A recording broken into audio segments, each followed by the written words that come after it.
the internet, helping people to wake up and clear up for a number of years. And the track record of the living method is completely remarkable because it's completely backwards from what any of you have learned about awakening so far.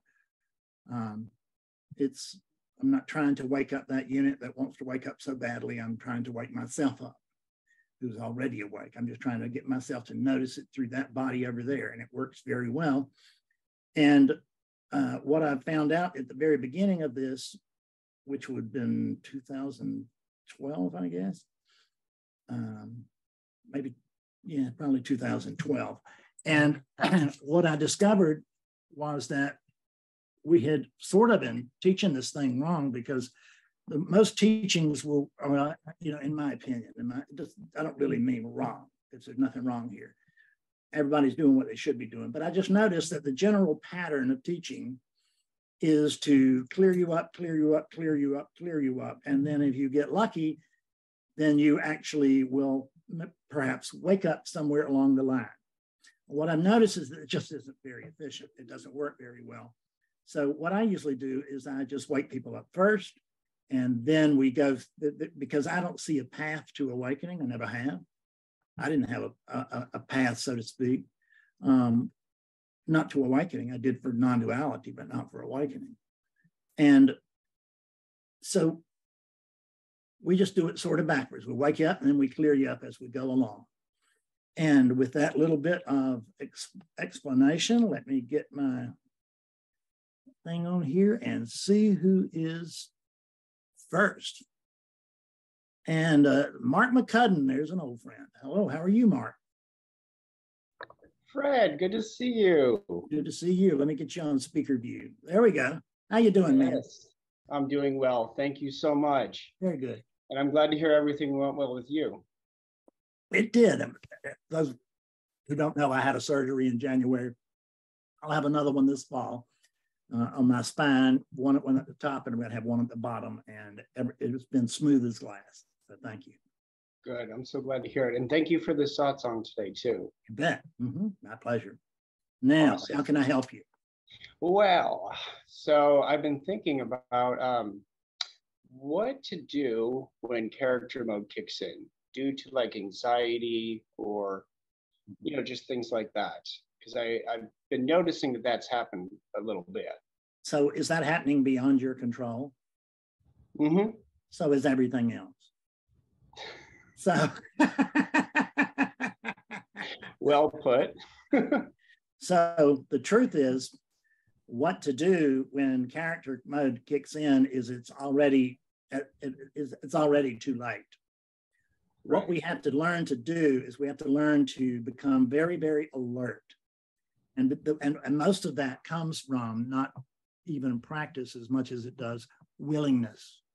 The willingness to be awake to this moment as it is right now and not tell stories about it. Because this moment is not the moment leading up to the big moment to come. Right. And that's tends to be the way we live. This is just a means to the end. And we keep going for that. And we do the same thing when we come into non-duality, is that we try to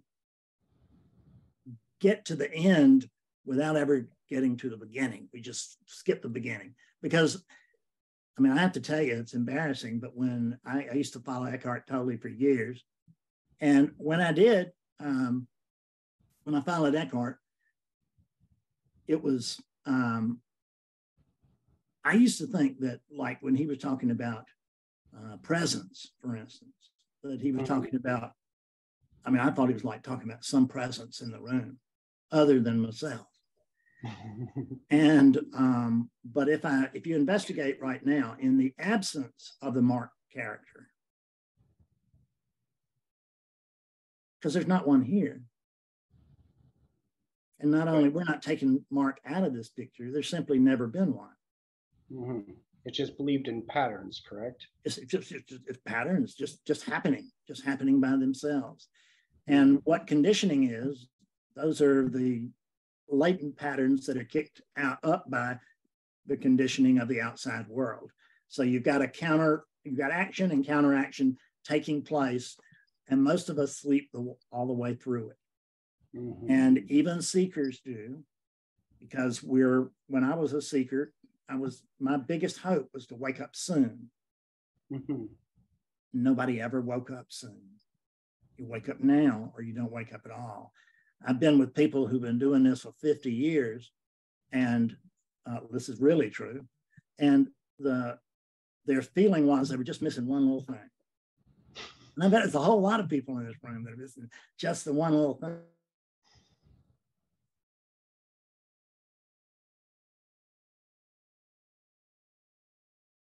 My microphone. Yep, kind of glitched out there for a second. Why is that? Yeah. My microphone suddenly went out, and it says that it's, let me try this.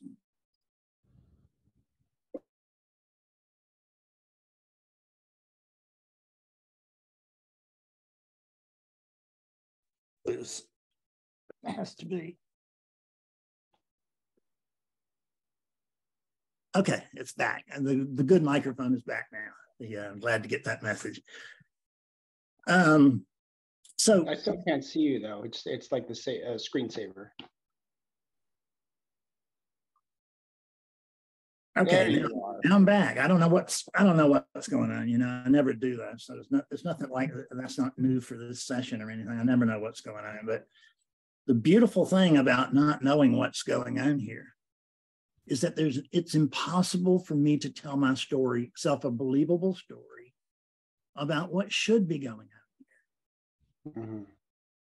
So in the absence of a mark, can you find any problem?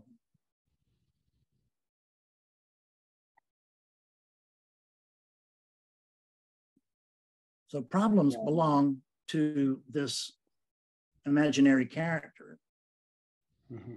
which we're calling a mark, and it's imaginary because it isn't there.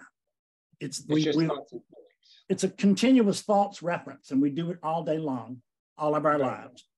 Mm-hmm. And a false reference would be something like that does the President of England need a haircut or not? And your mind goes, I don't know if he needs a haircut or not. And then, only then do you figure out, well, there's no president in England. So of course, that's a moot point. And that's what we do with this I. We refer to it, and we get lost going down that road of I, mm-hmm. and we don't pay any attention to this here now. And mm-hmm. when I say this here now, I mean this here now without interpretation. Okay. In the absence of interpretation, what's wrong here? Okay. So I guess like the only thing to really do is just to keep your attention here.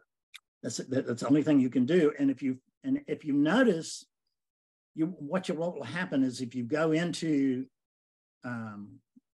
where you're believing in the dream, it feels like there's something called oscillation, which is where you move from clarity into cloudiness and then back again. That's what it feels like. Feels like you're oscillating. It felt like that to me for years. I'd move into clarity, and then, my God, I'd have long periods out of clarity, and then I move back in, and none of that is actually true.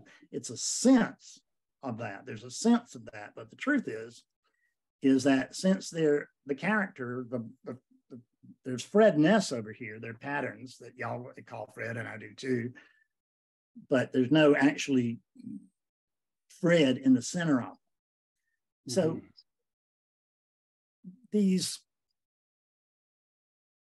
the patterns that come and go are what distract us. Mm-hmm. Just all of this. Mm-hmm. But there's something that beyond that is the foundation of all those patterns. That's here right now already. Mm-hmm. Everybody already has it. No one has any need to go anywhere ever again to wake up unless, it just happens, which is, it will in many cases, most. Mm-hmm. But if we can pay attention to what's just happening in the room, and I'm not talking about really being mindful. But it's just right next door, and it's just taking in what's in the room, but without commentary. And you can do that. You can't do it for long, probably, if you start, but you can do it for just a minute. And if everybody would do it for just a minute right now, just close your eyes and imagine that there's no Fred here talking. And in that case, there would just be talking. And let's say there's no Mark here listening. Because see, there's a fundamental mistake which we can cover here today in believing that there's a Fred and a Mark. Because there's not either. There is talking and there is listening, but no one's talking, no one's doing that, and no one's getting it. No one else is getting it because there's just one thing. So when in the absence of this make-believe character, can you find a problem right here, right now?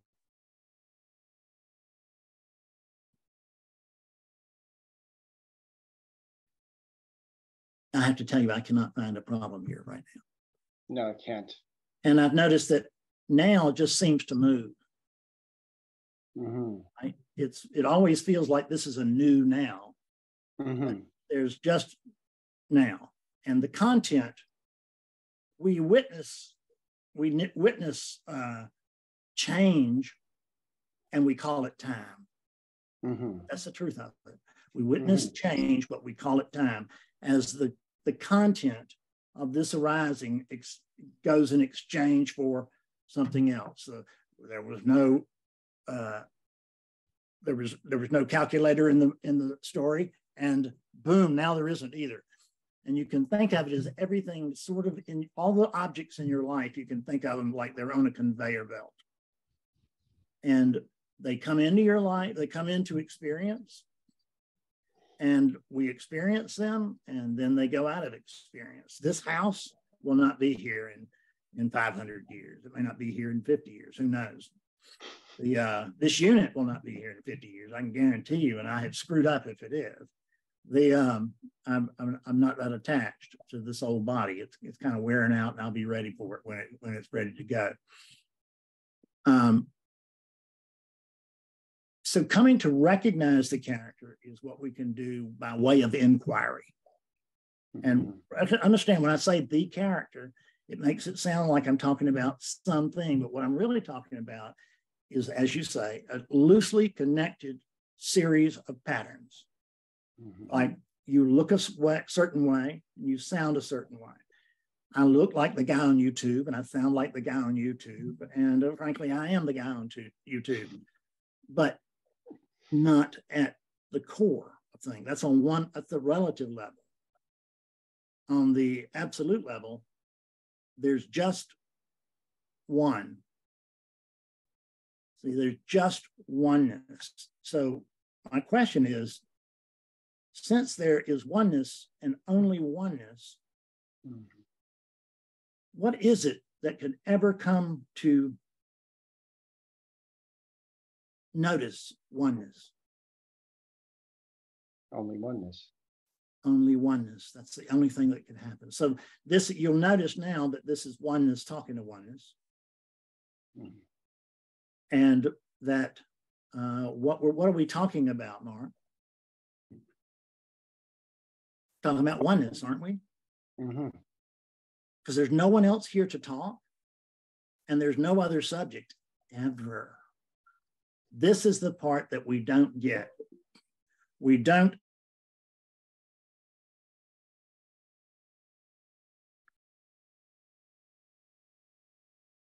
Oops, there we go again. My microphone is going out again. So we'll try it one more time. And then I'll just use the one on the thing. I think it's back. Yeah, it looks like it is, but I don't know. Okay. So what we want to do, we're going to use today for inquiry. Ask your questions, make your comments, do whatever you want. And I'm not going to answer you. I'm going to answer me. through you, because there's only one thing going on. And this week I thought of something funny, which is there's only one thinging going on, because there are all these things. And it seems like all of these things are what's really important, but all these things are going to come and go. They're going to disappear. Most things that are around you will disappear before the end of your life.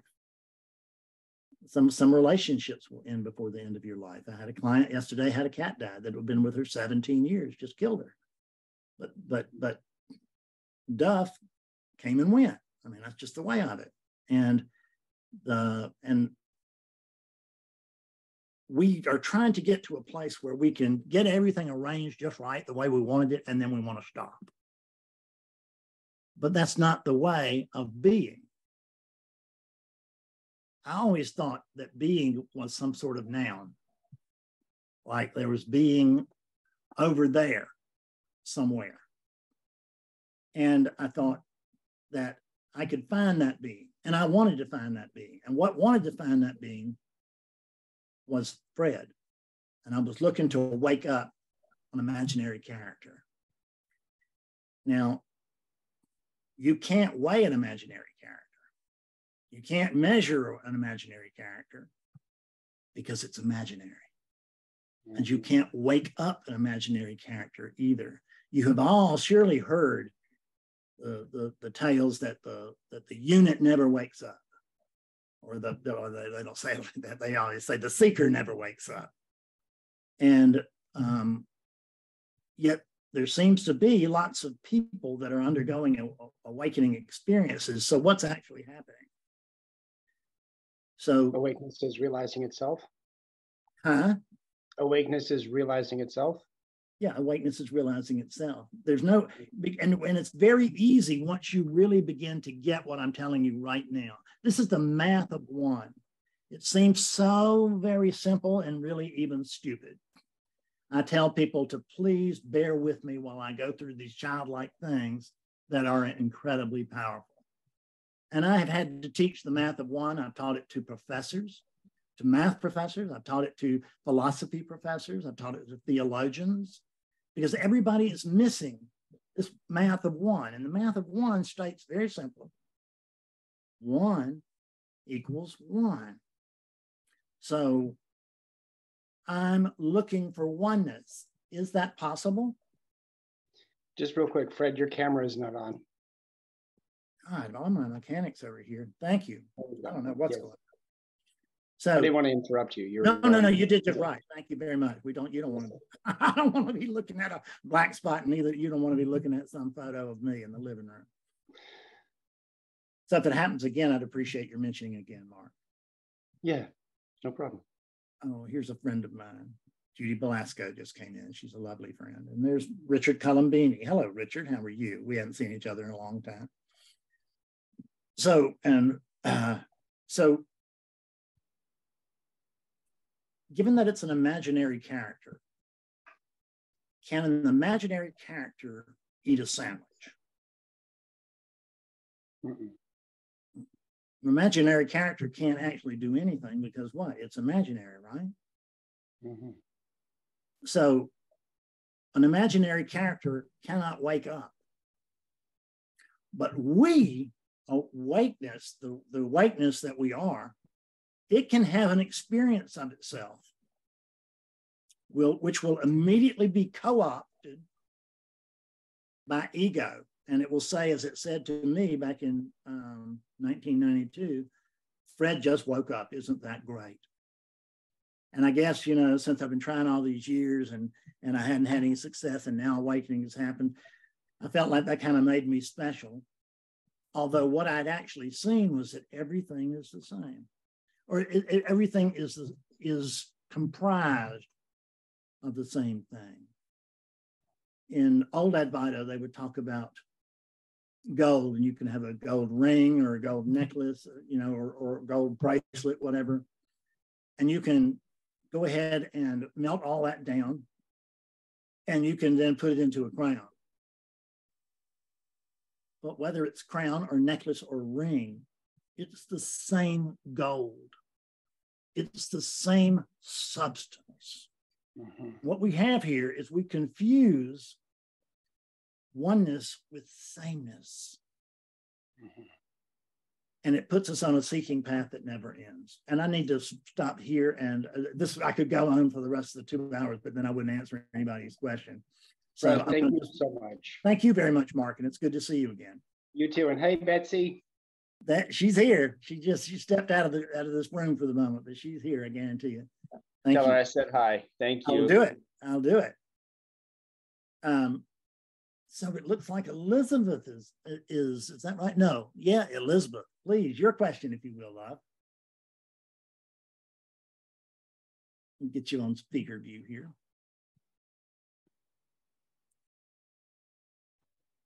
Can you hear me? Yeah, now I can hear you. Just a second. Feedback. The problem. Okay. Can you have us? Are you on here on phone and computer? Can you open me up on my computer? I got in line on the phone because I was having difficulty connecting. Yeah, you got to disconnect. Disconnect the phone. There we go. Thank you. Now. Oh, no. Do I need to disconnect the phone? Yeah, what you can do. Try to disconnect the phone first. See if okay, I'm gonna leave. I'm gonna leave on the phone. Okay, that'll be fine.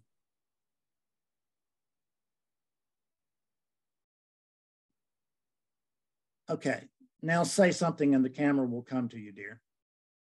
Okay. Can you hear me? There we go. Now we're talking. Yeah, that's excellent. Thank you. So, thank you for doing this, Fred. And thank you. I'm also really happy that your health is doing well. Very well. Thank you so much. And your doggies. My doggies, perfect. Yeah. So I wanted to talk. I haven't had an awakening experience. And I just wrote a little list of things that are coming to mind. When you say, when you say, you know, there's a voice, there's just these two voices and this is all that's happening. And I know, I used to get real mad at that too. Well, I can kind of sense that. That's very helpful. Very good. Very good. So, okay. But then when I'm like, is there a problem? Hell yeah, there's a problem. Because is there what now a problem doing what part? When you, so I can kind of sense, okay, there's just voices and experience. But when there's the question of, is there a problem? For me, I have Lyme disease and mold illness. Right. And I saw the teacher, Jeff Foster, also went through that. And he was having a very difficult time holding on to anything. Oh, yeah. There's somebody with us today that has long COVID, and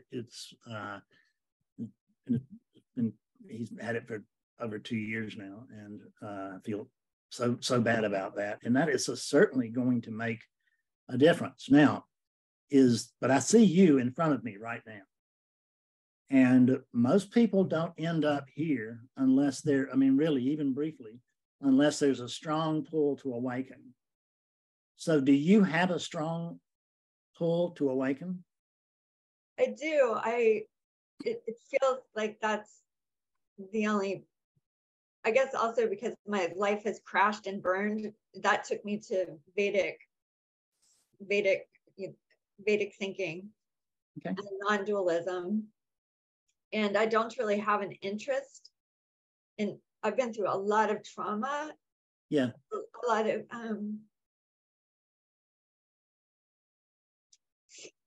let's stick with right now. Stick with right now.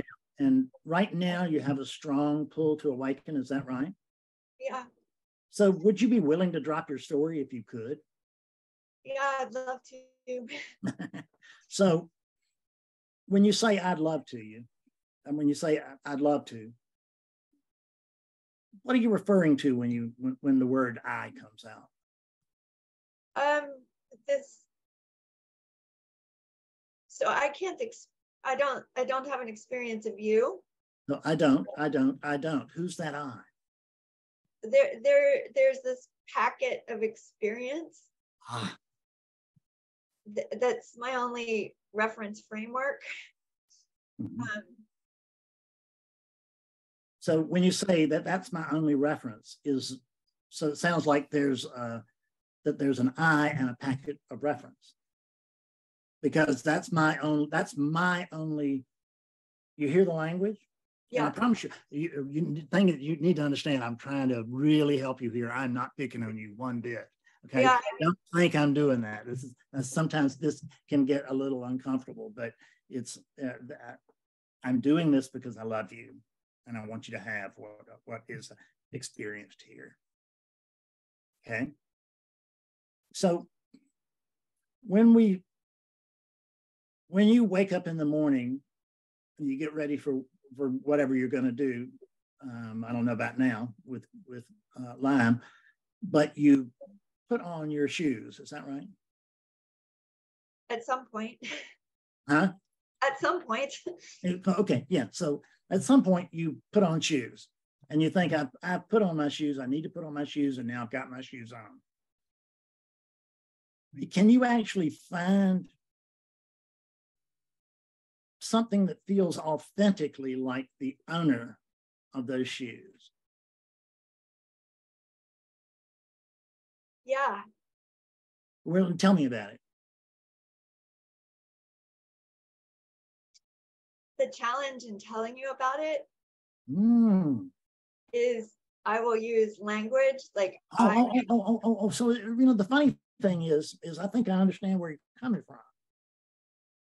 And what you're going to tell me is that you can't tell me in language. Is that correct? The language that I would use, you'll pick apart, because I see. Okay. And I don't know what other language to use. Okay, so let's try something. So your name is Elizabeth. So right now, if two people walked into that room and they looked at that body, one of them's a friend of yours and one of them is a stranger, then when the friend of yours looks at that body, she'll say, oh, there's Elizabeth. When the stranger looks at that body, is that will she also see an Elizabeth? Yeah. So she'll just see a body in a chair, is that right? Because she hasn't undergone the training and education that one needs in order to be able to see an Elizabeth. I have gone through that training and education and I still don't see an Elizabeth. There's just not one here. So, but that doesn't mean that over there is the same as this. I would not have married Betsy if she was the same as me, So what happens is we talk about oneness and we tell ourselves in our heads, we're thinking about sameness. But oneness is not sameness. Sameness is everything blending together, looking alike, like if you've ever had a shot of a bright light that came on and went off or whatever. That's awakeness can at times, it is kind of like a flasher in the park. It pulls its pants down and shows itself the truth, and then it grabs its pants up and runs out of the park. And that's what we call a glimpse. Have you had even a glimpse? Okay. So you can't actually prove to me that there is an Elizabeth. Is that right?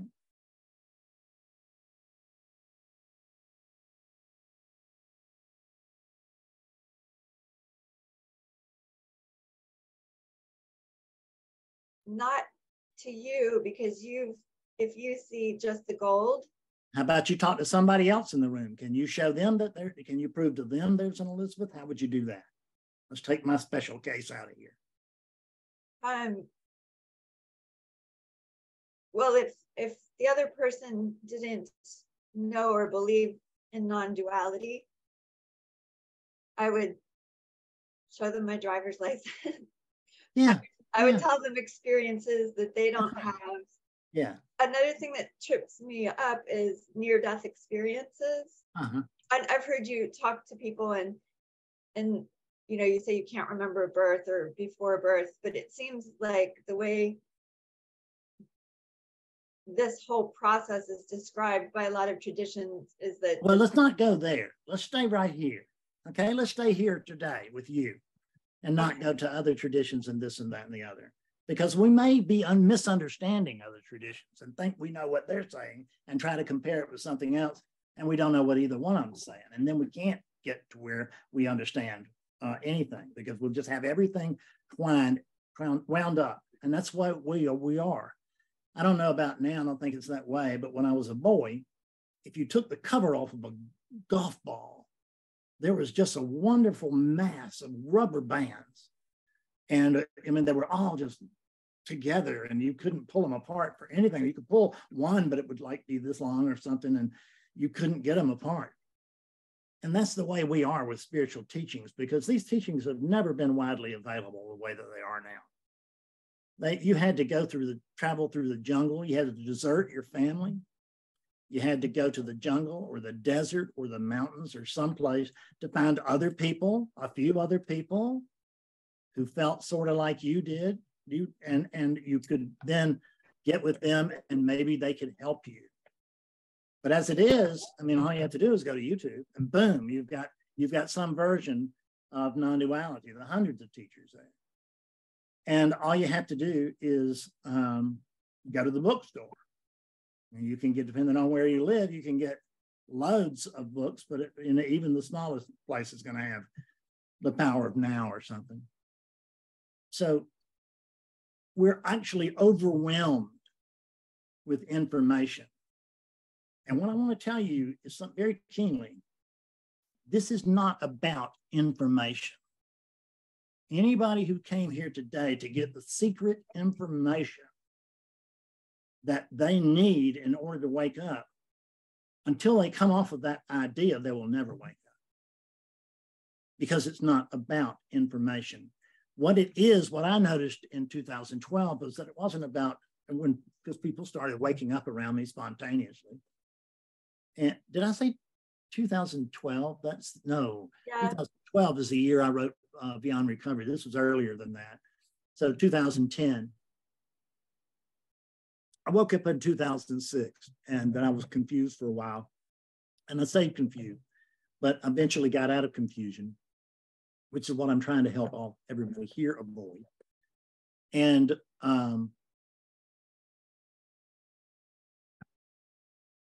but there was this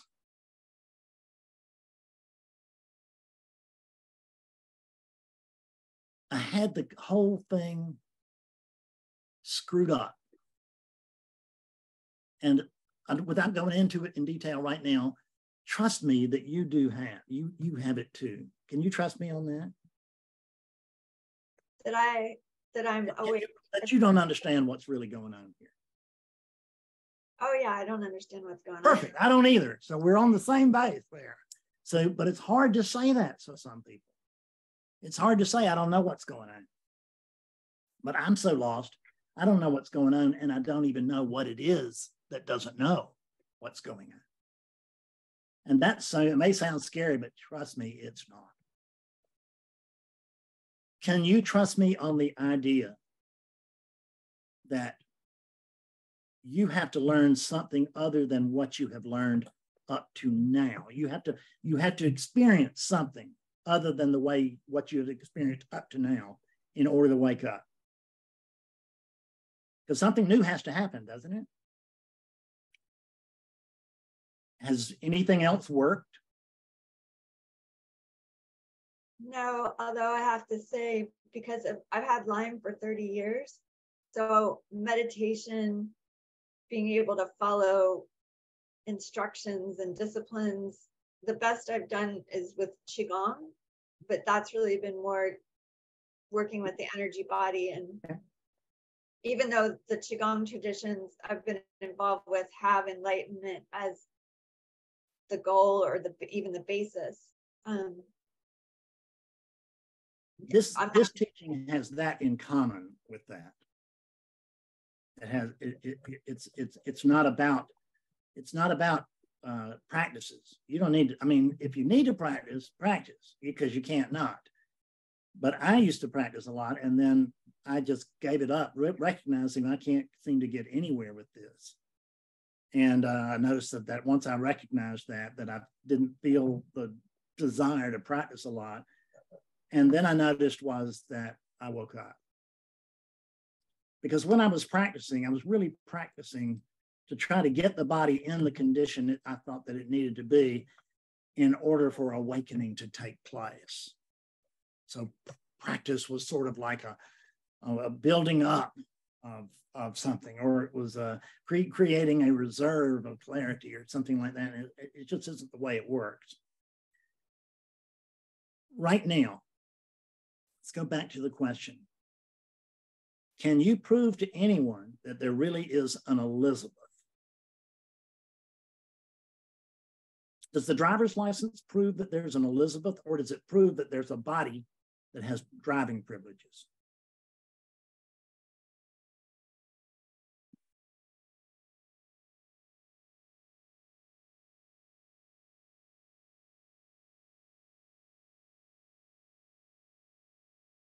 It just proves that there's the separate.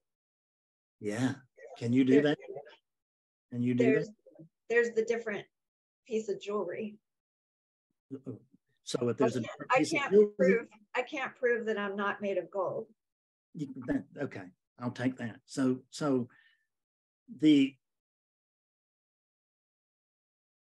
if you can't prove, if the best evidence that you can issue for the proof of an Elizabeth is identification, then you're like many other people. And in identification, we kind of have a holy trinity, right? Driver's license, birth certificate, driver's license, passport. So let's go back to your birth. When you were born, when that body was born, did you immediately say, wow, I'm finally here? Hey, Mom, hey, Dad. I doubt it.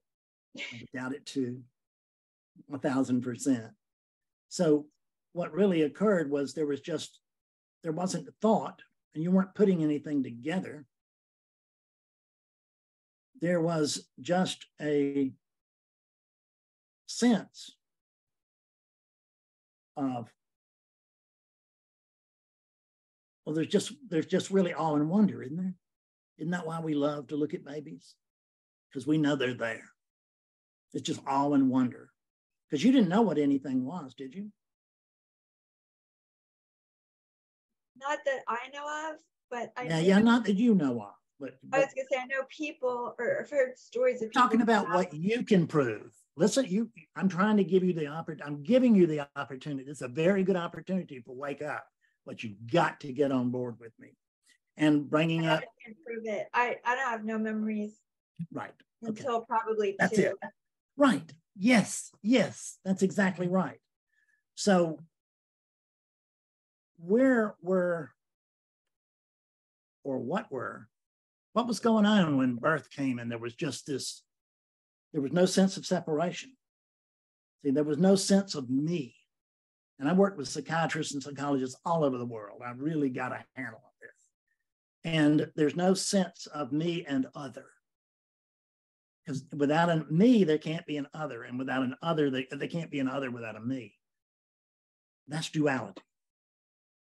So it means that I arrive here, we could say already in a non-dual state.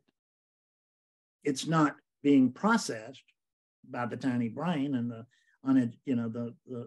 uneducated brain, but there's nothing separate that arrives here except for a body. And then you don't even have a sense that you are that body until you're trained to believe that. Isn't that right?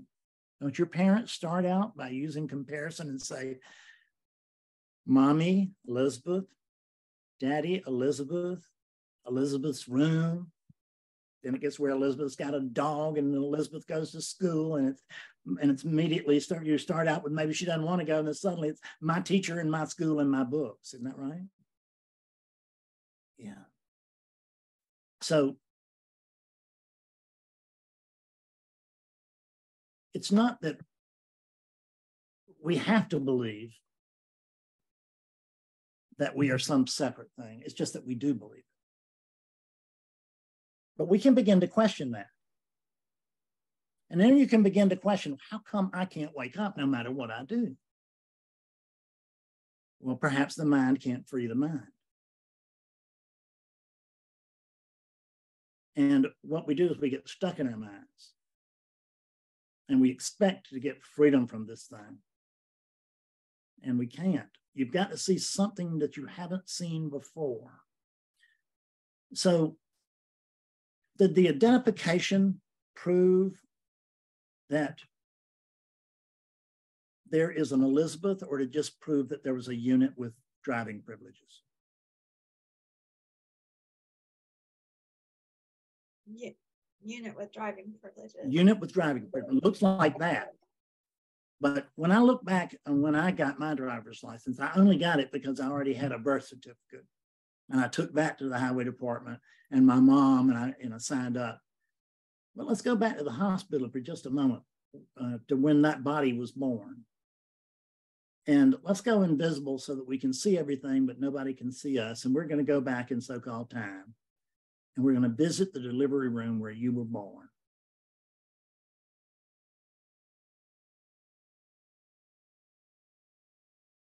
The doctor didn't say, we already agreed, oh, look, everybody, it's Elizabeth, right?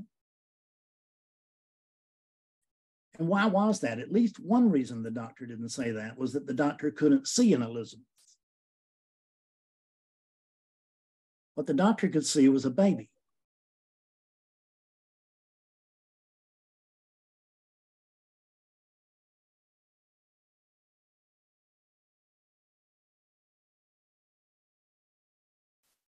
Do you really believe that you are the body? No. Okay, stop. Then who is it that doesn't believe you're the body? Isn't it the body? Is there something other than the body?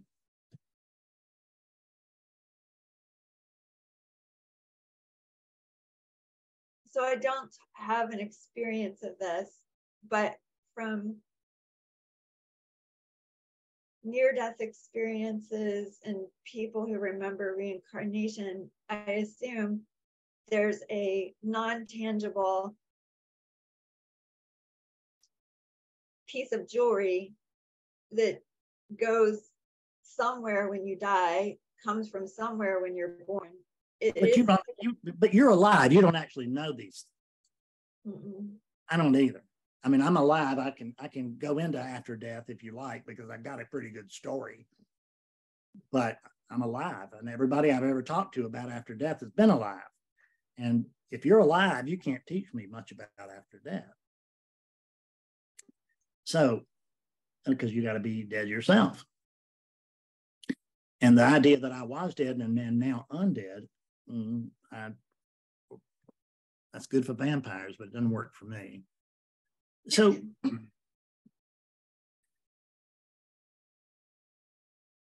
I guess I've heard you question people on this line before, and when I go through it with you, this is the answer that does come, is that they stop with the based off of your experience, what do you find? Forget the books you have read; they have not worked for you. Try to forget everything that you even know about non-duality. Everybody in the room would do well by trying to do that just for a couple of hours. The contradiction that comes up isn't from non-duality. It's from the idea that we're not the body. The body's always changing. We're this energetic, spiritual piece of jewelry that passes through lifetimes and goes through this this development experience where you don't remember anything, and then you get acculturated, like you're saying, and then you So get this is just all stuff you've read. Yeah, I don't have. And you tried to piece things together. Is that right? Yes. Has it worked? Uh, Are you awake? no. So before we can get on board with what does work, we have got to recognize what doesn't work. And what you've done up to now just hasn't worked. When people get to me, it's because they're usually already miserable, and I'm usually the last house on the block. They've tried all the famous teachers, and they're still left holding the bag, right? They might have had some great experiences, but those are gone. And they might not have had great experiences. It doesn't make any difference. But when you get to where you're miserable enough, you show up at my door. And I'm typically the last door on the house on the block, because you may have noticed that when you're looking for your keys, once you find them, you quit looking, don't you? Well, in spirituality and non-duality, we don't do that.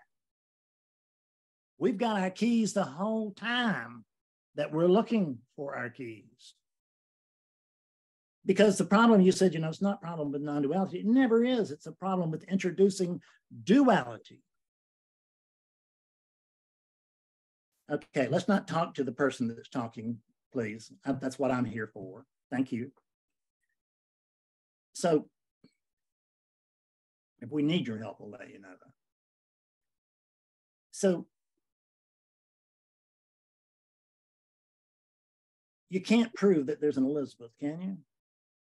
Can you just say that? Can you recognize that? Can you really recognize that? There's a body there, isn't it? You've always been told it was an Elizabeth. You've been trained that it's an Elizabeth, although you've read some other stuff. So now maybe there's a question about whether you're really that body or not. Somehow the horrendous amount of suffering too, I think, makes it hard. I mean, well, you don't get here until you suffer.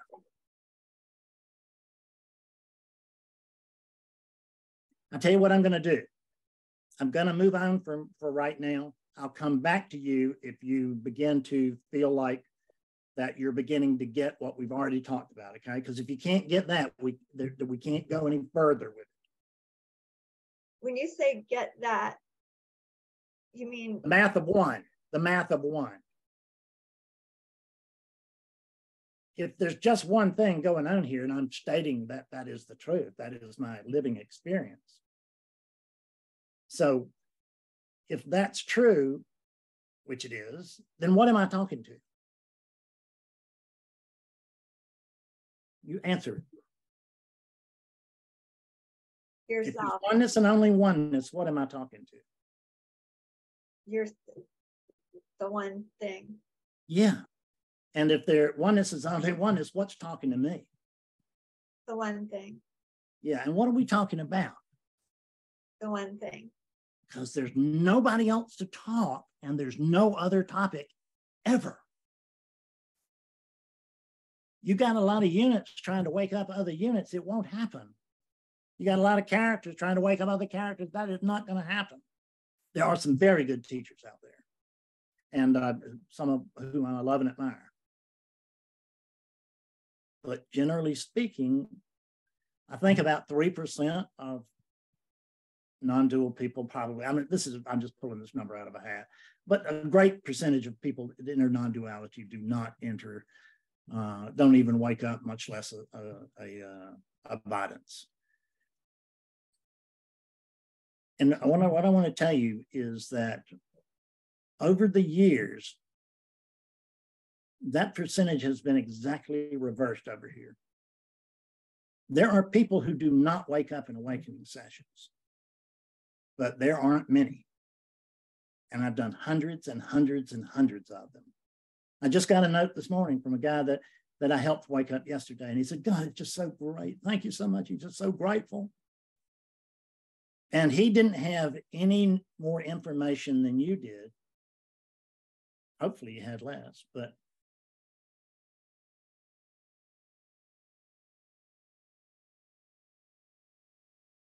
look, watch me with some others and see if that doesn't snappy, and I'll come back, okay?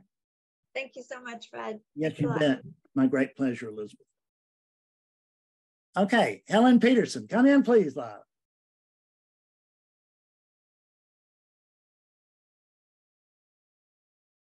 Helen, if you're talking, you need to mute your microphone, please. I mean, unmute your microphone. Does that work? Yeah, that works. All right. Good job. How you doing? I'm pretty good. This is my first Satsang. Ah. I've been listening and watching your videos for quite a while. Oh, let's see. And I've done for the last 50 years the same thing, you know, meditation and Shanti and how's that worked out? it hasn't. I have not woken up. All right, exactly. And I have a great desire to. Perfect. Let's go into it. Mm-hmm. So let me ask you right now.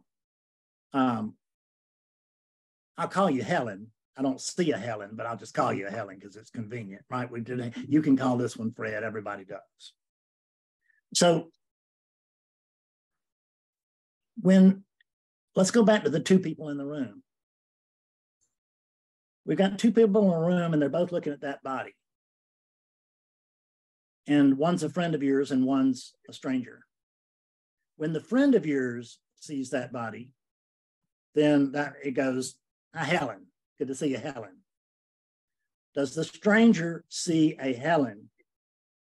No. Perfect. Because the stranger has not been trained and it has not been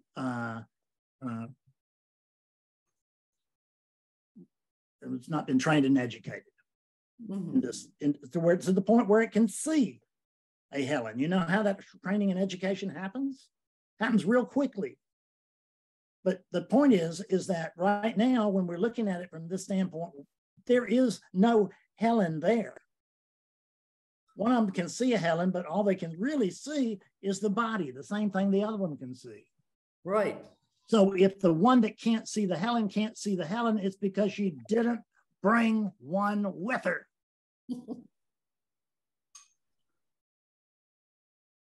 Yeah. Isn't that right? Because that Helen in the head just fills out all the blanks, doesn't it? She's this tall, she sounds like this, she teaches math, whatever, you know, it just fills in all the blanks, but it's filling in all the blanks on an imaginary character because the math of one says that there's only one thing going on. It's the first line to my first book. When I sat down to write that first book, I knew I had to really get it right. And I thought, well, you know what? I'm just going to let the cat out of the bag with the first sentence. And the first sentence in Beyond Recovery is there's just one thing going on. And the problem is that that's too simple. And big genius brains like yours and mine, they don't want anything to do with simple. They want something complex that they can figure out and conquer. And then they can surpass everybody else and they can raise their hand and say, "Teacher, teacher, look at me. Teacher, teacher, I'm the one who woke up. Give me the gold star."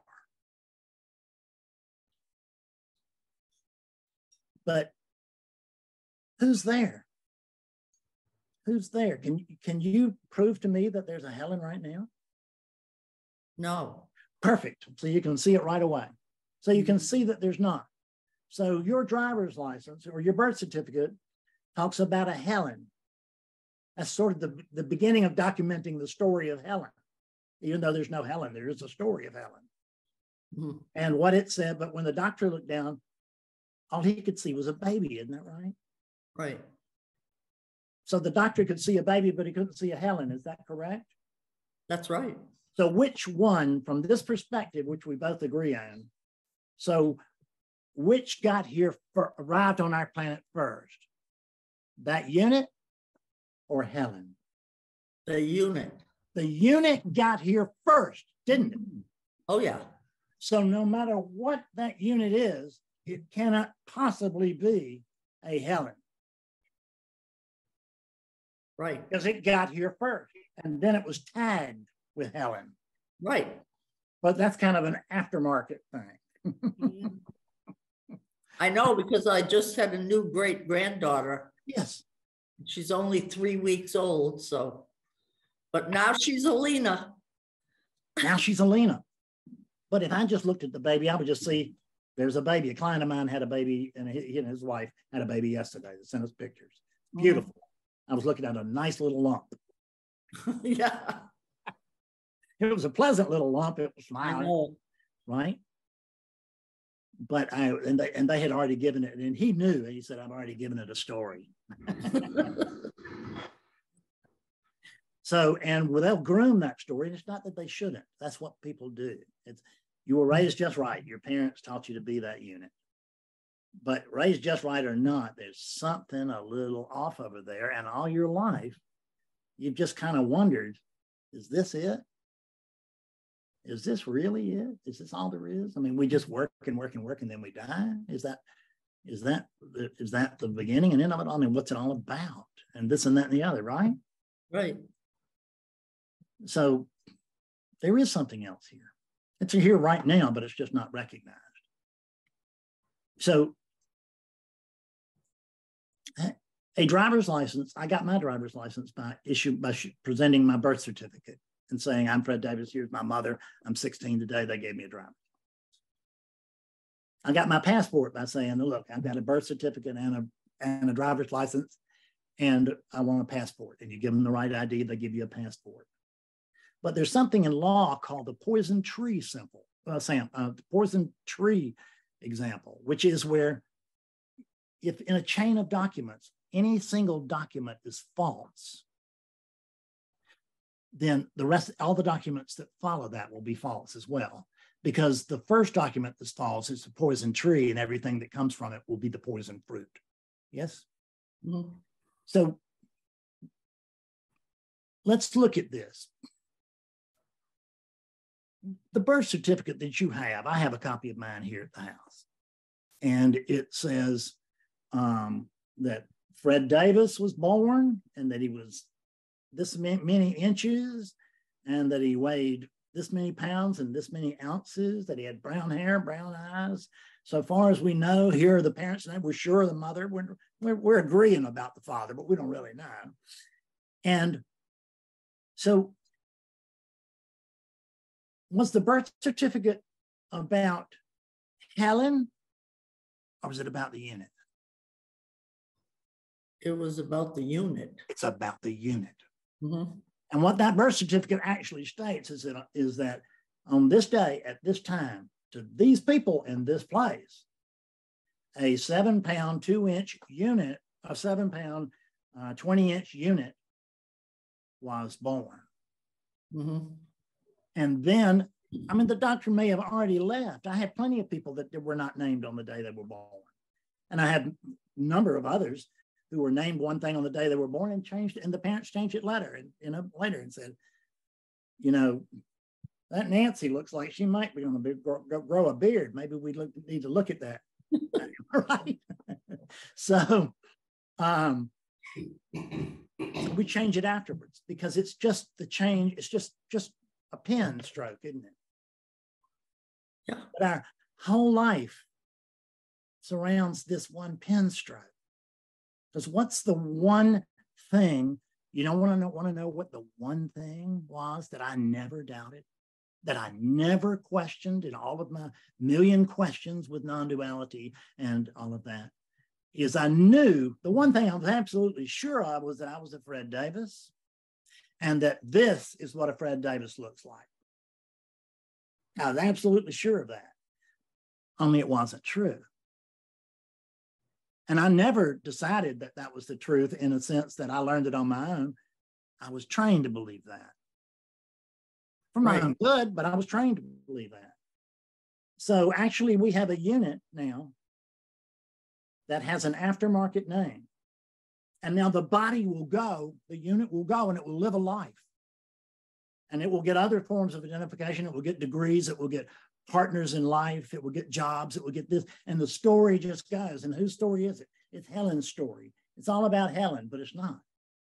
You cannot possibly prove that there's a Helen because there ain't one.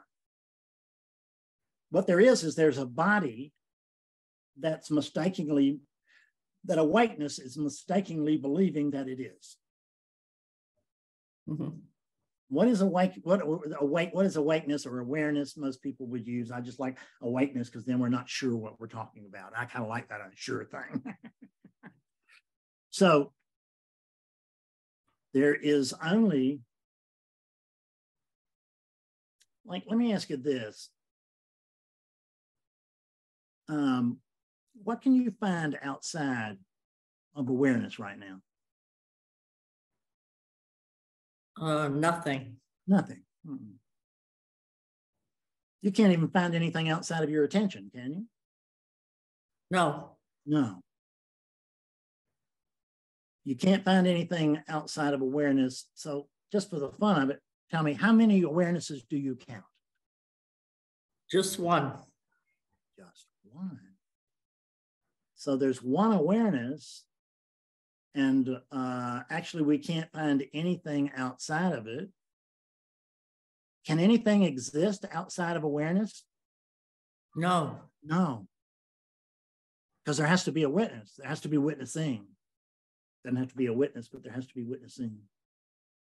So we can't know anything without awareness. And what is attention? Isn't a good definition or decent definition of attention focused awareness? Right. Mm-hmm.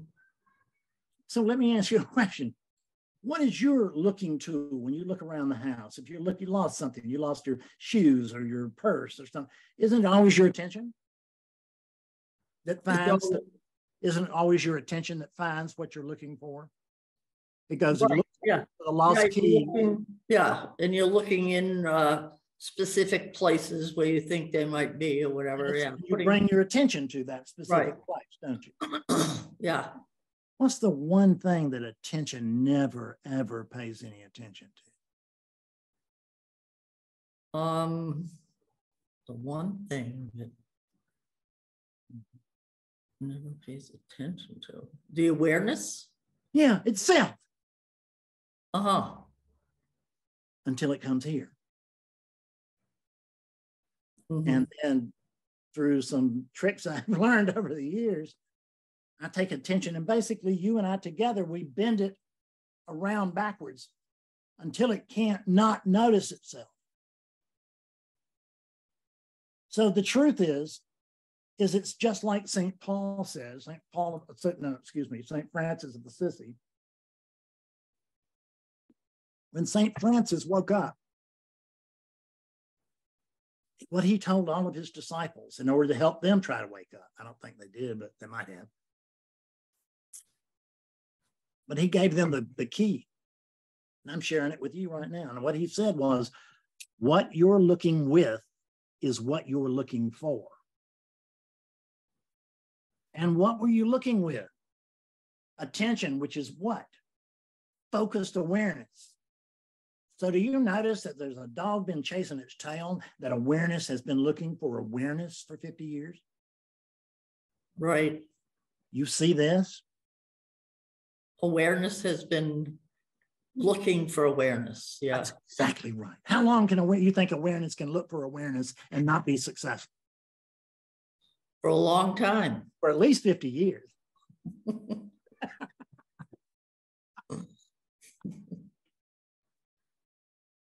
So what awareness has been looking for is awareness was expecting to see awareness or looking for oneness, either way. How can we look for oneness? You know, the only way we could look for oneness would be if this thing was out of oneness, it wasn't a part of it. Right. Can this be the part of existence that is outside of oneness? I mean, if it was, wouldn't that be two-ness? So this has to be part of oneness too, doesn't it? Right. So what has oneness been looking for? Itself. Oneness. Exactly. What's the only thing that could ever recognize oneness. Oneness. Oneness is the only thing that can ever recognize oneness. So there is just this oneness. This oneness. See, the thing is, when teachers tell us, and they're very helpful, they say, so all you have to do, all you really have to do, Helen, is surrender to this. And if you're like me, when they tell me, hey, Fred, you're all you have to do is very simple, is surrender to this. And I was like, well, I don't know what this you're talking about, because I know for sure you're not talking about this. Because this is completely unacceptable. I'm going to now go look for a this that is acceptable to me. Said the thing outside of oneness, which means there is nothing outside of oneness. So when we talk about this back and forthness of clarity and cloudiness and clarity and cloudiness, that can't possibly happen to a Helen, can it? No. No, because the only way that clarity can be recognized, you don't recognize it from the presence of Helen. The only way the truth can be recognized is in the absence of Helen, which is just recognition, which is just oneness, recognize oneness. It's awareness, noticing, oh my God, I can't believe it. I've been chasing my tail all this time. I've been found out again, because you already knew all this. Right. It just, with only one thing going on, you can't keep secrets from yourself. Seems like you can, but you can't. So it just doesn't.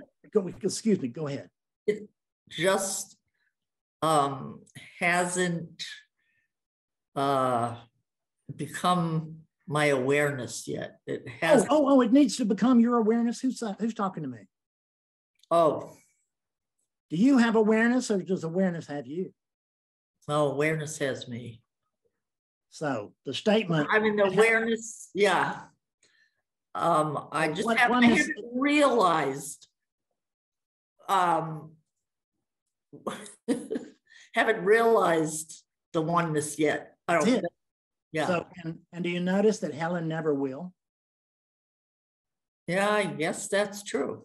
Well, it has to be true if there's no Helen, isn't that right? So what you came here for actually was to ask me to wake up something that doesn't exist, which is an imaginary character that you've named Helen. Actually, you didn't even name it, other people did. Right. And when your parents signed that birth certificate and it said, this unit is a Helen, sometime prior to that, hadn't they just made that up? Didn't they just get together and invent? Yeah. They actually invented a Helen story, which you've been carrying out ever since, you see? So have you been carrying on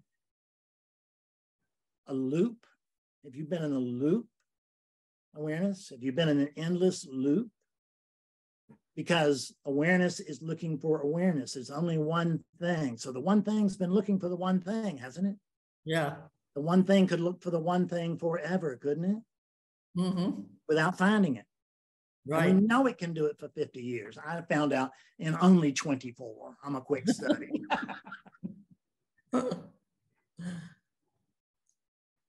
So actually, when we go to try to find true nature, the first step is a step away from the truth, isn't it? Step away from the truth.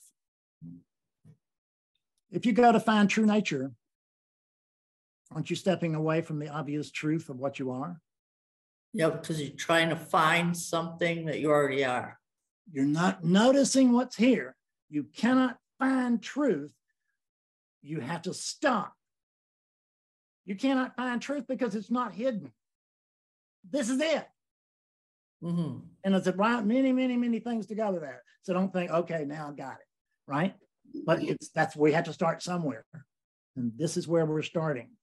And I would have taken, in a awakening session, I would have taken you through a process that led up to this, and then a process after that, so that you can see it much more clearly. But I have abbreviated. They take 90 minutes, and I'm abbreviated time. Yeah. But let me ask you this. Are you a Helen or are you awakeness? Awakeness. Yeah, and you don't even know what that is, do you? Sort of.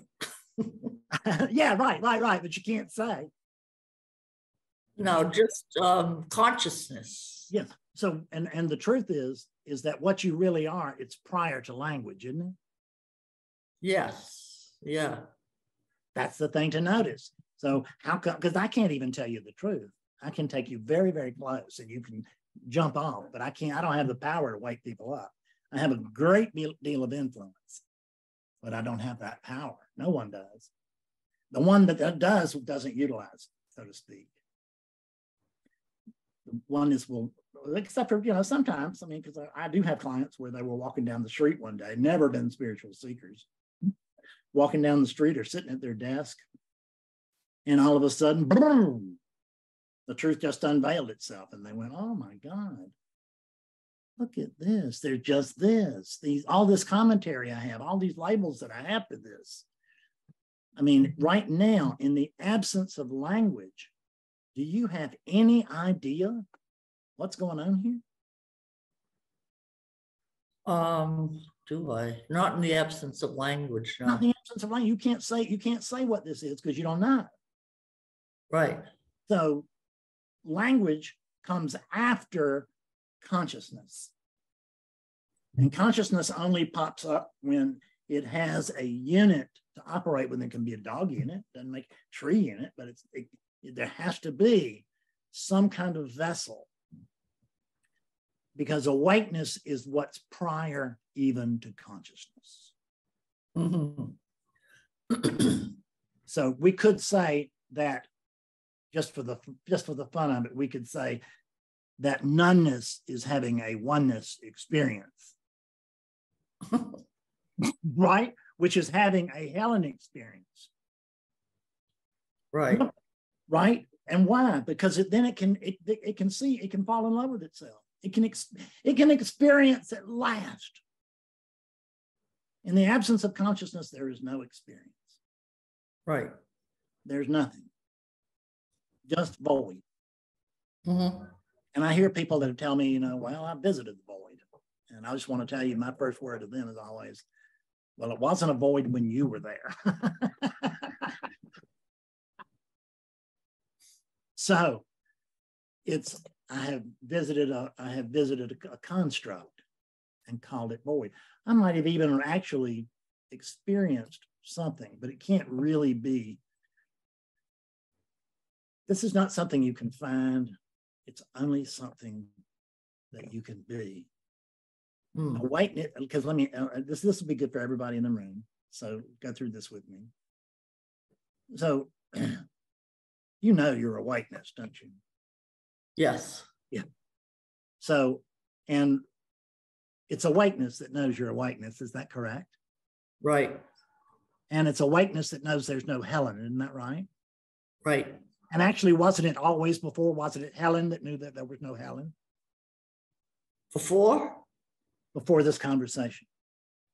When you knew, when you could see. No, it was still awakeness. But it was, but you believed that awakeness was not conscious awakeness. Well, because you didn't know. From listening to your other videos, I know that awakeness knew it was awakeness. Well, we could argue on that, but we won't. Okay. So the awakeness, what if it was confused? What if it gets so involved inhabiting one of these, mm-hmm. that it begins to believe that it's one of these? And the moment that it does, now there's a me and other. Right. Now there's a me and experience. Yeah. Mm-hmm. So isn't that idea that there's oneness around here somewhere? Isn't that insane? Yes. But that's what we're doing, isn't it? Mm-hmm. Yeah. We're seeking for it instead We're of seeking for it. We won't notice it. We can. What did Yeah. the Bible, the best book, best line in the Bible, which was, "Be still, Mm-hmm. be still, and know that I am God." Be still. We won't be still, Right, right. but we can lead. We can be led to take on that stillness, which is what our natural. It's our natural state anyway. This is the natural state. What do you have to do right now to be awakeness? Nothing. Nothing. Right. And what practices do you need to keep up? I'm not saying that practices aren't any good. I like practices. I encourage them. Mm-hmm. But which practices do you really need to do other than to be alert to the fact, other than be alert to the truth? Is there any practice you need to do? Not really, no. Yeah. Is there any practice that can bring you closer to awakeness? No. Is there any practice that can take you closer to the heart of oneness? No. No, there's just oneness, isn't there? Mm-hmm. So your awakeness, do you recognize that? Yes. And do you notice that when people come to me and they say, "Fred, that I understand this all intellectually, it's just not my experience," do you notice they have it exactly backwards? That actually is their experience. They just don't understand it intellectually because they don't understand the math of one, which is... You don't have to understand it intellectually. You can't understand it. That's the whole point. If we will jettison trying to understand it, we can get the thing. But if we insist on understanding it, we will never, ever, ever get it. It just can't happen because it can't be understood. Right. Well, I think we've done our job. Thank you, love. Thank you. You're very good.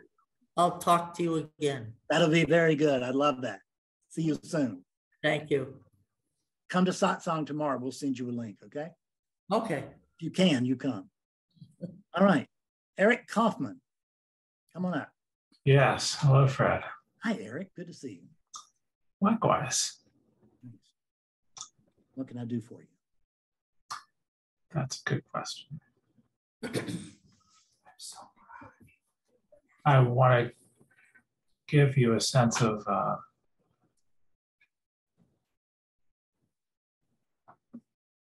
Helen's still on my screen. Let me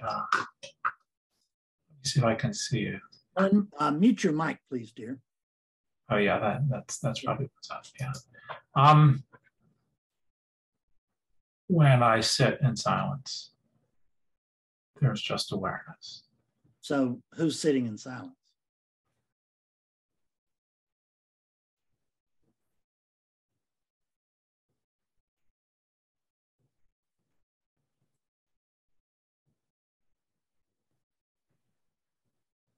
There is no separate Eric. And sometimes, well, whenever I go looking for him or someone who could be him, he's never to be found. Yeah. I especially love looking for a decision maker. Yeah. Where is he? Where? But still, let's go back to that question. When you're sitting in silence, you said, when I'm sitting in silence, there's something, I've forgotten what it was. Who's sitting in silence? Is there anyone sitting in silence?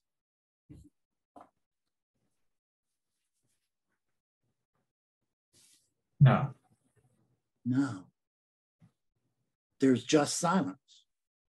Yes. Do you notice that nothing can be heard or said? There can be no language in the air.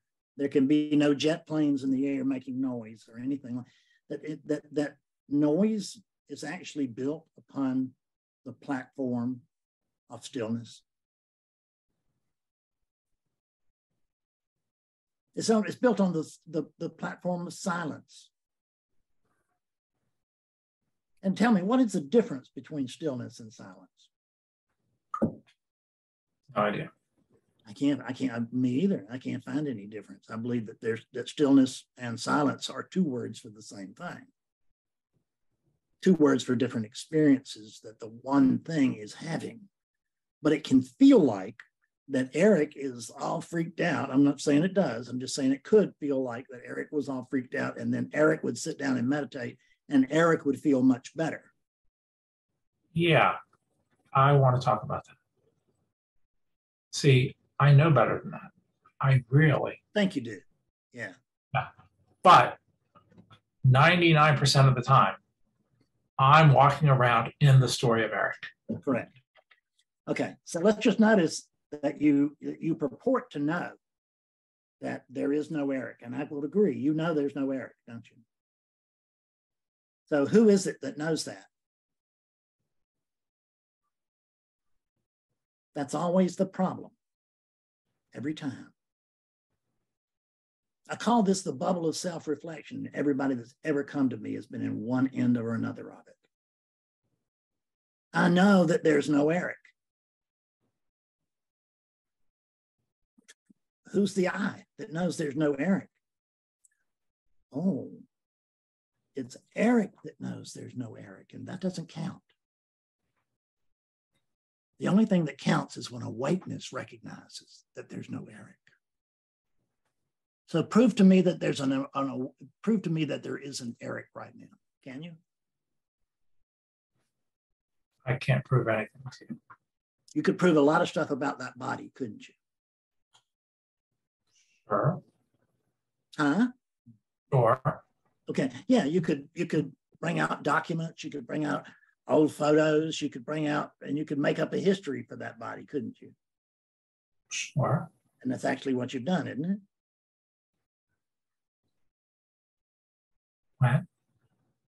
Oh, let's not go to the question that Fred asked. Let's go to my own question, because then I don't have to ask the question that Fred asked. I'm just not sure that I'm understanding where you're going. That's fine. So who is it that doesn't understand what I'm talking about? You told me that there's no Eric, so I can't be talking to an Eric, can I?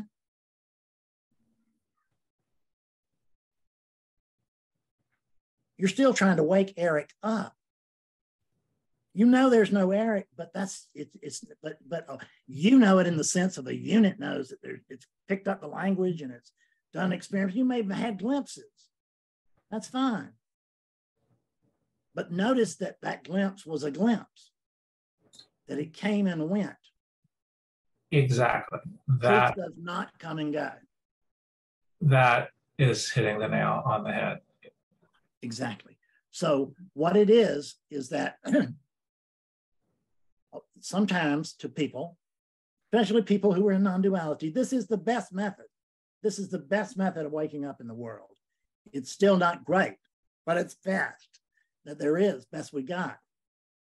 So this seeing,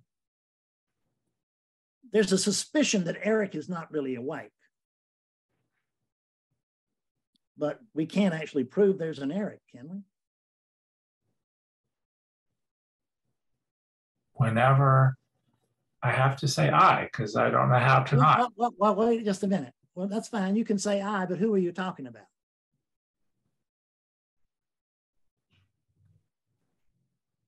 Are you referring to an imaginary character? Yeah. So can an imaginary character eat a sandwich? Sure. You can have a movie and there's Laurel. Oh, wait a minute. No. That's a body. You're confusing a body with the imaginary character. How much does let me ask you this. Since Eric's an imaginary character anyway, you've seen that, you know there's no Eric. How tall is Eric?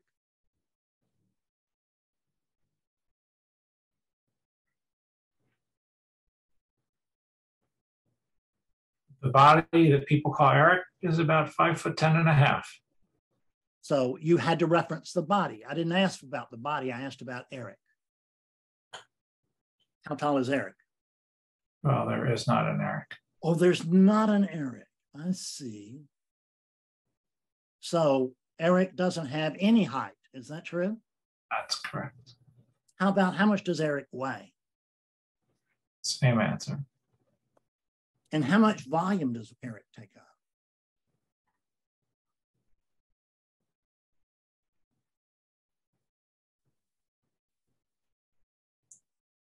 Is there even such a thing as volume? So what we can see is that where I come from, we take something and we say, if it has no height, no weight, and no volume, we call that an idea. What do you call it? Sure. It's an idea, isn't it? Sure. How much does an idea weigh?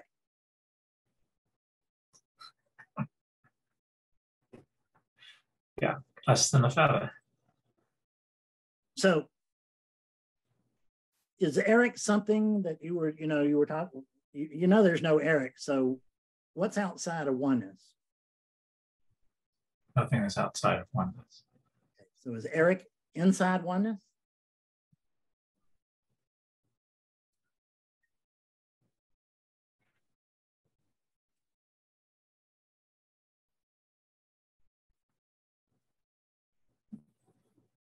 Can you find a boundary to oneness? Can you show me the boundary? Can you show me where it stops? There is no boundary. So, in fact, there's just oneness and there's nothing outside of it, because if it was, it'd be two-ness. Correct. So it's not a matter of that idea is not Eric's because there isn't one. It's just awakeness getting a little deeply involved with one of these, and it begins to believe because it's been trained to do so. And who trained it? Awakeness. What are your parents? Awakeness. Awakeness trained awakeness to believe that consciousness was just one of these and not all of them. You see that? Come on. Can you see that? Yes. Who am I talking to? Yourself. Oh, where's Eric? There isn't an Eric. There isn't an Eric. There's no Eric. This is the hard part, but it's really very easy.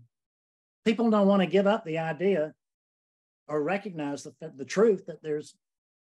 When I woke up, Fred Davis was dying to wake up to the truth of God. But what happened was the truth of God woke up to the fiction of Fred Davis instead. Do you get that? You say that again really slowly. So prior to awakening here, Fred Davis desperately wanted to come to know the truth of God. Okay. I got that part. That part was easily comprehensible. Okay.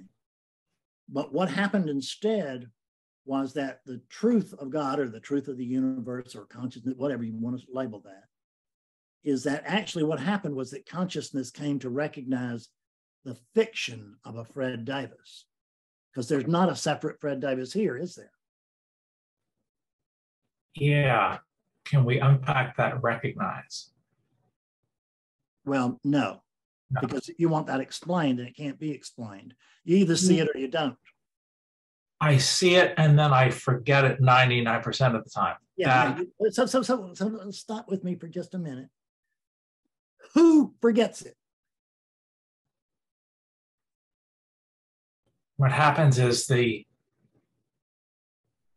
story comes rushing back in. That's what happened. And where was the story when it wasn't rushing within? Where would oneness go when it wasn't oneness, do you think?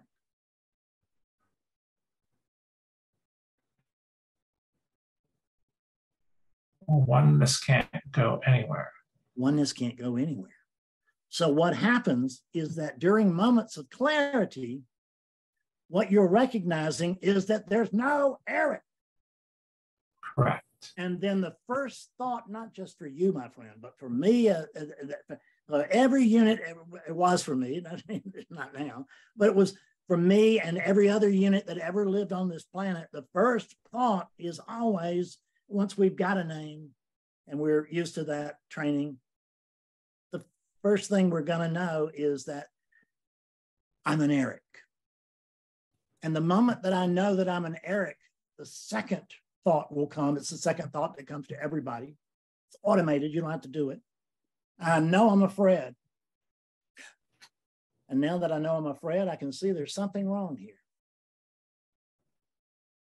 There's nothing wrong here in the absence of Fred. And there is no presence of Fred. So it's just, am I going to recognize that there's no Fred or not? I don't have to recognize it. I can come here and I can recognize it. And then I can go away and say, well, I had it, but I lost it. So I want to know, oneness, what did you lose when you lost it? Can oneness lose oneness?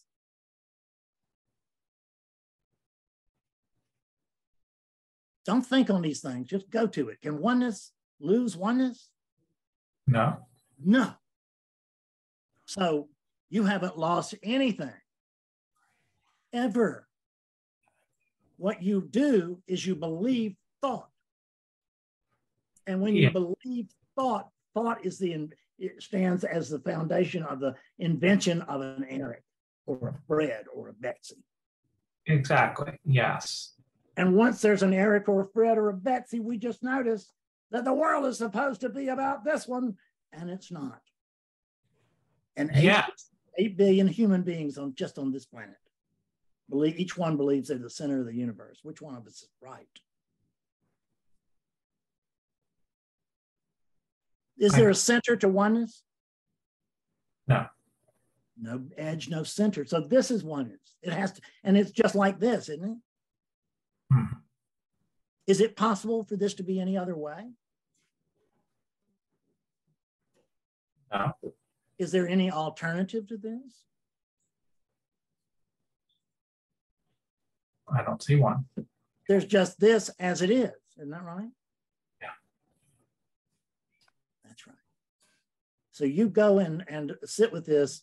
You feel something? I notice a little kind of a smile coming up. Who's been answering my questions?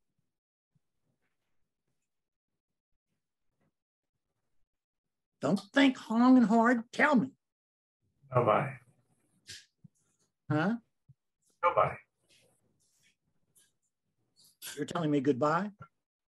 No, I said nobody. Nobody. That's right. Good. Okay. I didn't understand it. Yeah. I thought you were saying goodbye. And I was going to say, well, nice to meet you. So it's not an Eric because there isn't one. Correct. There is Ericness. There are patterns. They're recognizable. I would be able to recognize that pattern tomorrow if it came to satsang. Yes. Yeah. And I would be able to say, and I might even tell somebody, oh, that's Eric. But don't think for 1 second that I believe that. Mm-hmm. Part of clearing is learning to use ordinary language without believing it. The non-dual police do not understand that. They think that every word has got to be so formal and so perfect and so pure, and it doesn't. We can just be folks talking and at the same time recognize it's just one thing going on, and I am it. And when there's just the one thing going on, can you find anything outside of yourself? There's nothing to find. There's nothing outside of yourself. So yeah. What we can see is that we're talking about not some other awakeness at soon or some other time. We're talking about the awareness here right now, aren't we? Yes. And what we've done is we've brought attention to focus on that awareness, haven't we? Yeah. And has that made a fundamental difference? Yeah. And who is it that says yeah, just for fun?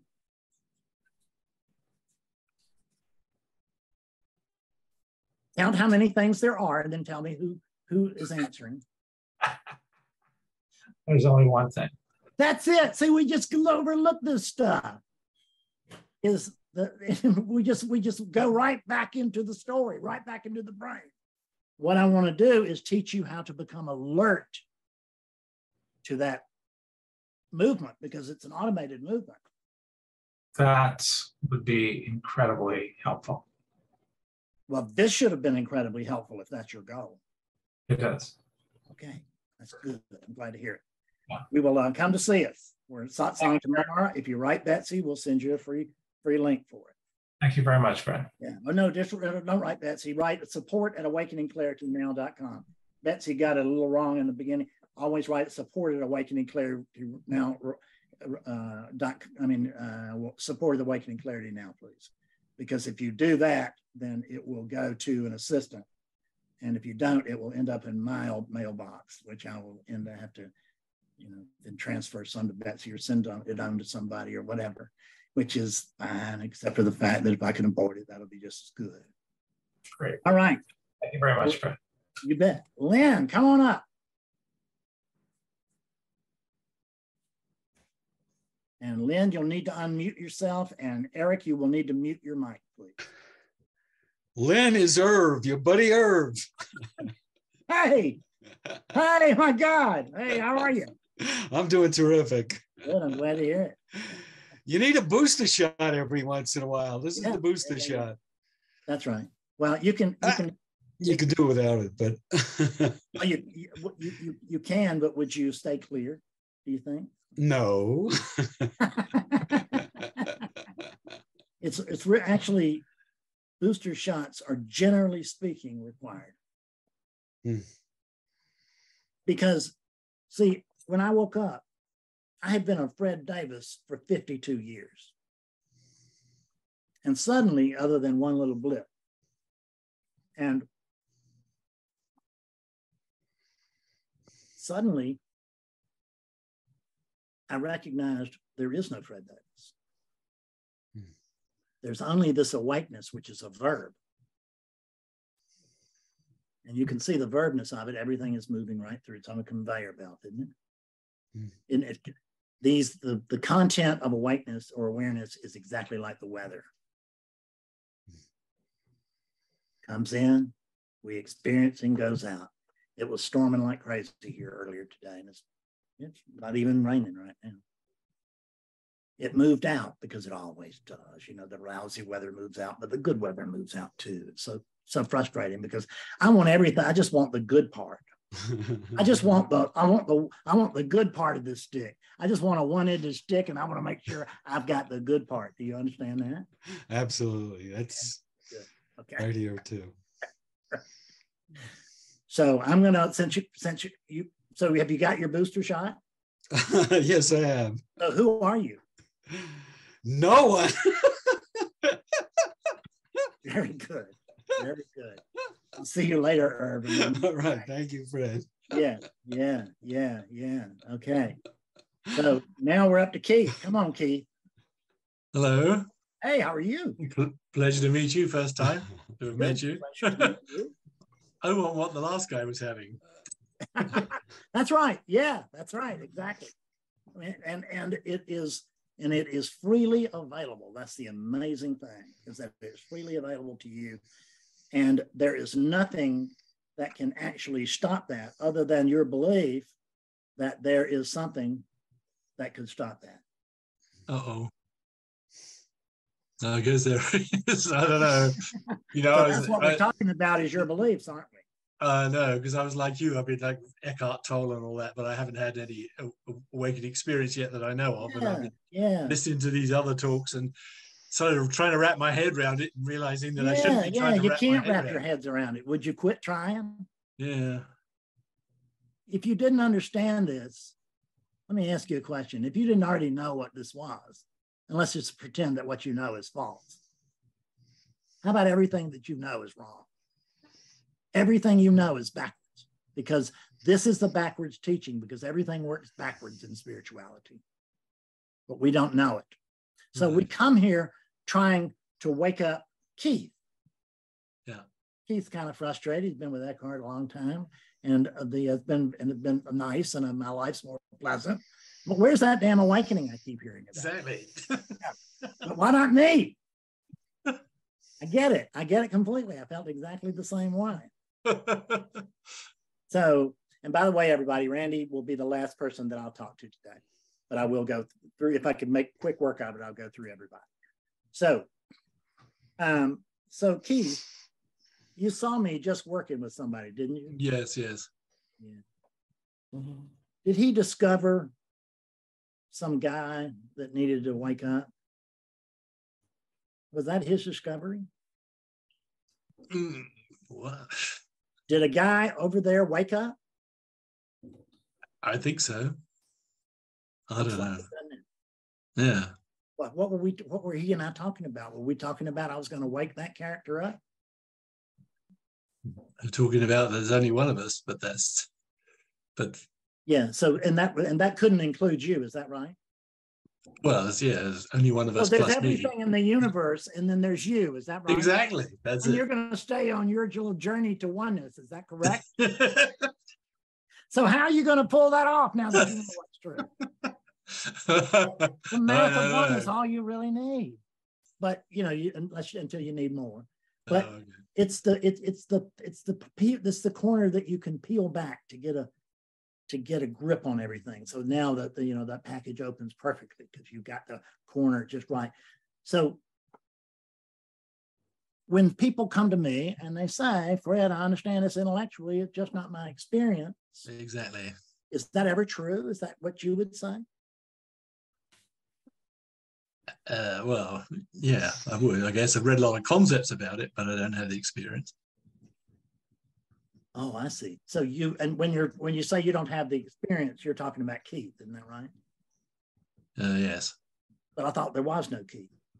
Well, yeah, that's where my head goes like this. I can't quite. So it's in your head. Do you even know that you have a head?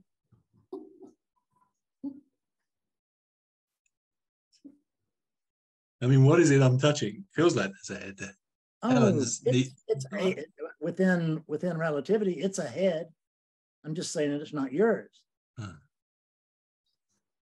It's just a head. Right.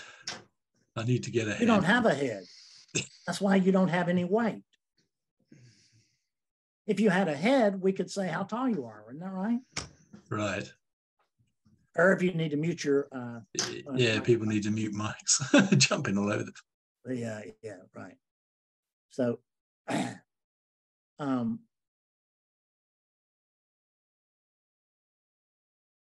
when you tell me you understand this intellectually, explain it to me intellectually. I can't explain it to you. Oh, it's why not? Well, because you don't really know, do you? No, I don't know. Because I don't have an experience to explain about it. Oh, you don't? What about this one?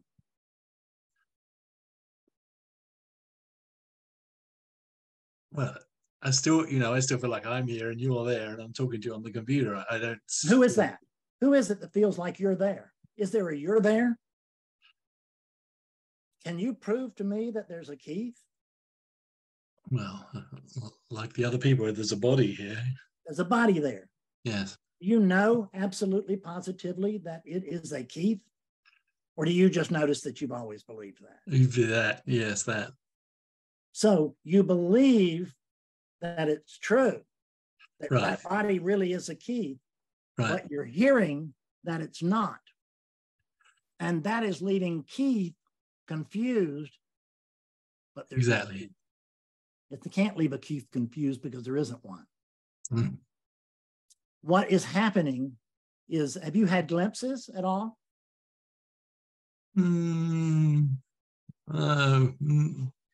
Briefly once, I think, yes. Okay, all right. So was that, who woke up that moment, or who saw clearly that moment? Who had the insight? Was it Keith? Well, I guess I would have said so back then, but I guess it wasn't, though. I guess that's the wrong answer. Well, we're not looking for the right answer. We're looking for what you feel. There's no wrong answers here. Yeah. So can you go back and remember that? Can you remember it a little bit? I don't know if I really ever did, really. I might be lying to you. That's fine. That's okay. It's hard. It's hard to know sometimes. That's fine. So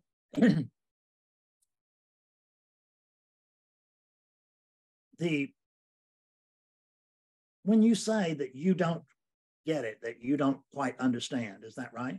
Yes. Do you need to? No. Oh. I don't care about understanding. I'm just looking for experience. So understanding is like mental activity. I don't care about that.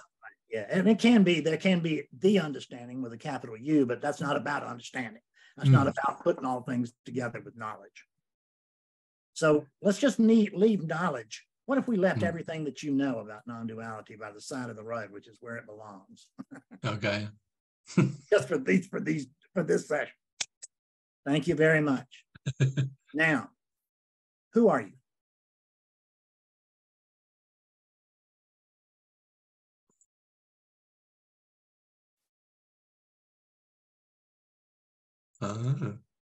Now, I don't know. You don't know, do you?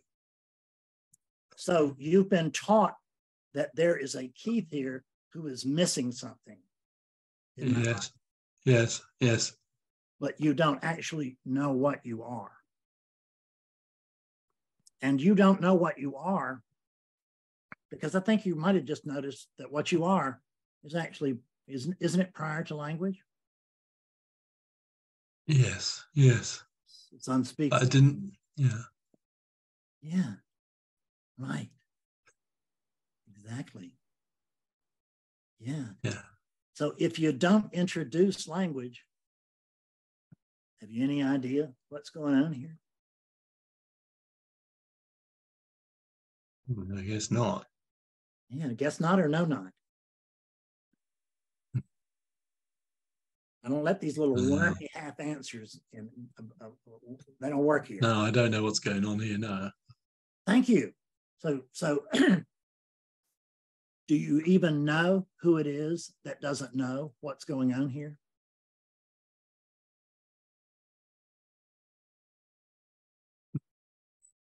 I don't know. I'm trying to figure out what's going on.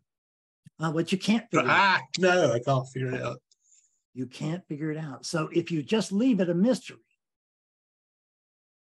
yeah, there's an experiencing right now of something that you don't understand. Isn't that right? Yeah, it's kind of like a blank feeling, like there's no thoughts. Yeah. It's not the presence really of something. It's more like an absence. Yeah. Yes. Absence of thoughts. Yes, it's an absence of thought. And why is that? Because it's an absence of Keith. Right now, in the absence of thought, can you find a problem here?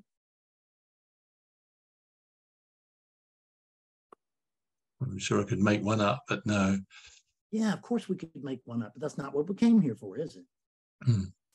No. We came here to find out the truth, I think, right? Yes. Yes, and what is it that right now can sense some sort of unexplainable thing, like an absence type of whatever, it's just, you just can't nail it down, can you? Right. So do you think that you are a Keith pretending to be that thing? Or do you think possibly you are that thing pretending to be a Keith? That second one, yes. That thing tended to be Keith. That's it. You got on a Keith suit. Hell, I'd believe if I was Keith too, probably. I'd take it off. I'd look around and I'd find a checkbook and that would, or whatever that, I don't know if I would anymore anyway, but I would find documents and they would talk about a Keith. Yes. But then if I went looking for a Keith around your house, I'd stay lost forever. Because I wouldn't be able to find one, and that would include if you and your brother were both there. Because can Keith have a brother? I don't know. I do have a brother, so it's weird. Oh, are you a Keith? Yeah. Well. Are you a Keith? Just tell me. It's safe here. It's safe. You're okay. It's safe. It's warm. There's nothing cold about this. This is warm and comfortable. Right. So, you're not a Keith, are you? I guess not. My mind's still trying to process it. That's the thing. So is it your mind? Do you control it? Heck no. I definitely don't control it. Control your own thoughts, can you? No. So if you can control all your own thoughts, can you control your movements? Can you control what that unit does? Really? Now, granted, it seems like it, but can you? Does it make any sense, right? I'm not sure what you mean. I mean, I can pick up a cup or something. Isn't that controlling the unit? And you think that you did that because you just thought of it. Who's the you that just thought of that? Can you find that one?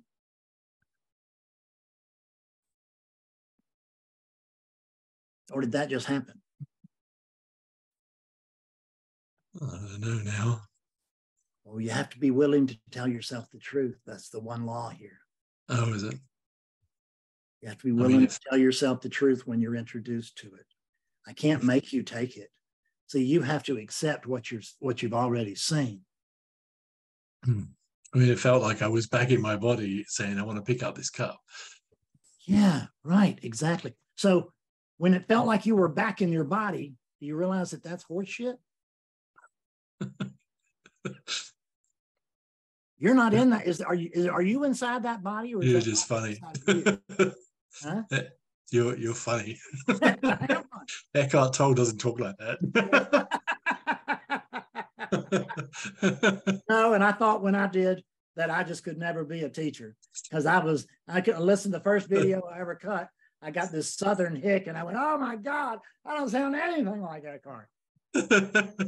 And then as I got more popular, people would say, well, you're the new Ajit. I say, no, hell no. I'm the first Fred Davis. I'm not a copy. And this teaching is not a copy. Nobody else is doing exactly what I'm doing here. Well, that's good. That's good. Did you ever hear of a teacher called Nisargadatta? Yes. He used to say, you will not find this elsewhere. And he was living in India and there were teachers everywhere. He said, you will not find this elsewhere. And he was living in the slums. You couldn't even hardly find his house. When you did, it was a tiny little apartment, a little loft. And that's where he taught everybody, all these thousands of people that came from all over the world to meet this guy. And he said, and you know why they came to meet him? Because he said, you will not get this elsewhere. And the truth is, you couldn't get it elsewhere. I will tell you this, you will not get this elsewhere. I'm not saying you couldn't in some kind of make-believe future, but I can tell you, I've never heard of it. I never had a client report it. This living method, which is what we've been doing, all of us have been doing. That's part of the living method. So are you a Keith doing the living method? Or do you notice that the living method is actually an alarm clock in the dream for you? What? Isn't this methodology, isn't this thing that we've been doing back and forth? Yes. It's an alarm clock in the dream, isn't it? Yes. Yes. Yes. I see what you mean. Yeah. Yes. Don't cut it off. Don't put it on the whatever the thing where you get to wait 10 minutes, pause or anything. Because you're not going to get this in the future. Although it may feel like it. It may look like it. But you can't, because there is no future. There's now. Can you be outside of this now? No. No. When you think about the future, is it true? No, because you think, I think I'm going to do this, and then it doesn't happen, or something else happens. Right, exactly. And when you think about the past, when are you thinking about the past? Well, in the present moment. Right now. That's it. Right. So just see this for what it really is, and you'll be fine. You've heard everything you need to hear today. Watch the recording. I'm going to put it on YouTube. Watch the recording. Watch it over and over until it clicks, because you got it here. I saw it happen. And then there's the movement back into the dream, because the dream is very, very powerful. Because I was a Fred Davis for 52 years, and then I found out that there was no Fred Davis. But there was conditioning here. I thought the conditioning would wake up. It doesn't. And I didn't wake up being a nice guy like Aja or anybody like that, right? I didn't. I woke up being, in AA, they used to say, if you sober up a horse thief, then you'll have yourself a sober horse thief. And that's about what we had here. A horse what? Sorry, I don't know. Horse thief. No. Yeah, right. So I was a horse thief, if you will. I was not this guy. Because I thought I would be this guy immediately, because right. I thought the conditioning here was going to wake up, but the conditioning doesn't wake up. It doesn't have the capacity to wake up, but you do. And what you can notice is there is no waking up. You're already awake. But if you refuse to recognize it, you can believe that you aren't. But if you can come, that feels like it could be a temporary peace thing talking to you, and then this is over, and then we go back into the world. And so what was that we did? Let me ask you this: am I outside of oneness? No. Is this happening outside of oneness? No. So this is oneness talking to oneness?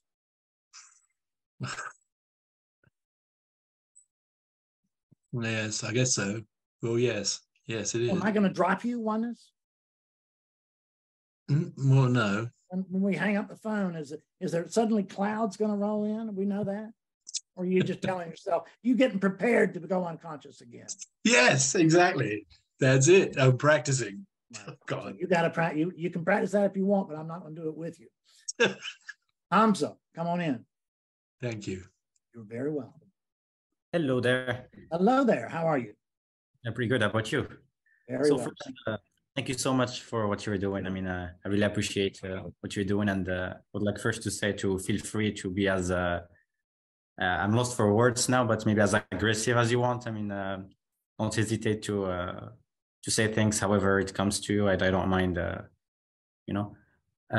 so for now, I usually come up, I mean, sometimes during the day, I can get some questions that I feel curious. People, some units like you seem to like to get some interesting answers from you. But for now, I don't really have any, I'm not a unit. Answer. I'm not a unit. There is a unit, but I'm not the unit. What would you say is control is expressing itself through? Oh, I wouldn't know. I just know that this is happening. It's all happening. I'm not doing it, but I'm not a unit. I am that. I am that. That thing that you cannot understand, that's what I am. And that's what you are too. You are that. And the story that you've been telling yourself that you are a Hamza is kind of getting thin. You about worn that story out. it's not going to last all that much longer. But you can suffer as long as you want to, actually. You can just refuse to see what's already been touched upon here today. Does it end with some sort of... Because what end? What end? The story of, let's say, in this case, Hamza. Does it... It ends when you stop it. And when you stand as awareness. Have you ever heard of stand as awareness? No, not really. If I told you to stand as awareness, that means why don't you be awareness right now instead of Hamza? If you stand as awareness right now, if you stand as the it thing that you, if you were to in a colloquialism, if you were to stand as God right now, what could you find wrong here? Yeah, I can say that there would be nothing wrong. Yeah, there would be nothing wrong, or there is nothing wrong. There's only something wrong if you're looking at this. It's not what you're looking at, my friend. It's what you're looking from. When you're looking from Hamza, it's always going to suck. It may have, you're going to have high points. Pretty girlfriend or wife, that's a high point. Won't carry you through the suffering then. Does somehow time get affected after some... Oh, are you sure that there is time? Well, there seems to be some change. Oh, there seems to be. Yeah. I'm asking you to tell me the truth. Do you know that? Because let me ask you this. If you stand as God and not Hamza right now, if you stand as the awareness that you are, can you experience time? Not as I have previously labeled it as time, I suppose. No, well, not unless such a weak answer. I don't want to go there. Like time wouldn't... In the absence of a Hamza, there's not one here. In the absence of the belief in a Hamza, can whatever it is that you are, in truth, can you experience time right here, right now, in front of everybody? No, not as I know it. But if I... You're going to what is, not as I know it. Can you experience time, yes or no? No. Thank you. See how simple it is when you tell the truth? So you can't experience time without a Hamza because you are beyond time. But you believe that you are a little unit in a world of time and space. And that's what it looks like. That's the experience. There's no reason to dog it. I mean, it's beautiful. I have little dogs I'm crazy about. I got a wife I dearly love. I got a house I love and all that kind of stuff. There's a wonderful little life going on over here because I know that in this little life, everything counts. How I treat you counts. How effective the teaching is from my standpoint, that counts. And here's what I also know is that nothing matters. Everything counts on the relative level, but from the absolute, what matters? It's a dream, man. If you dream that you find gold, do you wake up richer? No. No. Because it was dream gold being found by a dream character. So everything is just dream stuff. There is no actual. But it's not Hamza's dream stuff. Because there is no Hamza. That's dream stuff. See, this is not Fred and Hamza's dream. Fred and Hamza are the dream. You are actually awakeness, dreaming away. You are awakeness itself. And this is a world of experience, which is a lot of fun until you take it too damn seriously. I see. You know, I have done my part to support the Ukrainians for months, and I see that I can see that, and there's a great deal of compassion here and sorrow at their relative loss, and I can do something about that from the relative plane, and I do. But I'm not stupid enough to think there's anything wrong. It is as it is. In order to believe that there's a wrong, I've got to forget that I am awakeness itself and believe that I am a Fred. And once I am a Fred, then I have a benchmark for what's good, bad, right, wrong. And I need to go. That's all I can do with you for now. Thank you. Thank you. Thank you so much. You bet. Sammy, come on in. Hey, Fred, can you hear me? Hey, how are you? Good. How are you? I'm very well. Good to see you. Yeah, so I just want to keep this brief. Thank you very much for Great. the YouTube videos. I've been watching a lot of them. Good. So I kind of know the lingo already, and I want to avoid the answering questions and like, you know how when you were a little kid, you kind of knew, from like a Christian background, like, oh, Jesus is the answer. You know, I want to kind of avoid that. The thing that I've been kind of stuck with is you ask these questions and I'm following along, but why is it that like wherever this unit goes, awareness is there too? Oh, isn't that funny how that works? Yeah. And when you'll notice that wherever you go, it's here, isn't it? Once you get there. I mean, if you and I flew to Paris right now, when we got there, it'd be here, wouldn't it? Wouldn't we call it, we're here in Paris? Mm-hmm. And where you are now and where this unit is right now, we call that there. Yeah. So what is it that actually travels? Is it Hamza or Sammy that travels? And Sammy has a passport? Sammy has a plane ticket? Sammy travels, is that true? The body is actually what's in the air, isn't it? Yeah. So the body travels from place to place. What about attention? Can you get rid of your attention? No. Can you leave it at a train station? Mm-mm. So it's attention that's always there, isn't it? Yeah. And you've been misinterpreting attention as Sammy, haven't you? Yeah. Yeah, because you feels like that our attention, number one, it feels like we have attention. Well, or this unit has attention. It feels like the unit has attention. Yeah. But does it? I don't think so. Attention has the unit. The unit cannot possibly have awareness, because that would mean the unit is something outside of awareness. Units are used for noticing awareness. And we can do that as conscious awakeness, or we can do that as unconscious awakeness, which is what most of the rest of the world is doing. So it's your attention that you need to follow. Because do you notice that your attention just goes where it wants to?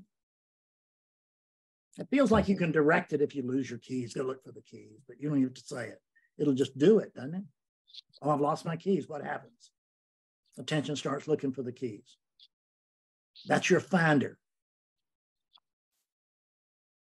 The only thing it can't find is itself, because it's not out there. Your attention just goes here and there on its own, doesn't it? Yep. You don't really control it. It feels like you do, but do you? Have you ever said, I'm going to the living room, and if it kills me, man, yesterday there was something I was supposed to do like yesterday, and for 3 times I tried to do it. I ended up doing something else. All 3 I gave up. And I probably have done it since. I don't remember what it was now. But I remembered trying to do something, and before I could get to where I was going to do it, I was already lost in another place. Because this unit has no memory. It's always right now. Yeah, to me, it seems like it's just my thoughts kind of explaining what's happening. So when you say to me, who's talking? Who are you talking about there? My attention. Yeah, and is it your attention, or does attention have you? Attention has me. Yeah, later on, we can get to a place where you get to get away with all this stuff. But here at this level, you don't get away with anything. I can't let you. Okay. Mm-hmm. So, because you'll begin to believe what you say. Yeah. And most of what you're going to say is untrue. Mm-hmm. It's the reason you'll see me breaking into people. We're limited time. I can't listen to nonsense. I've got to cut to the truth right away. And when you bring your ideas about non-duality here to compare it to this,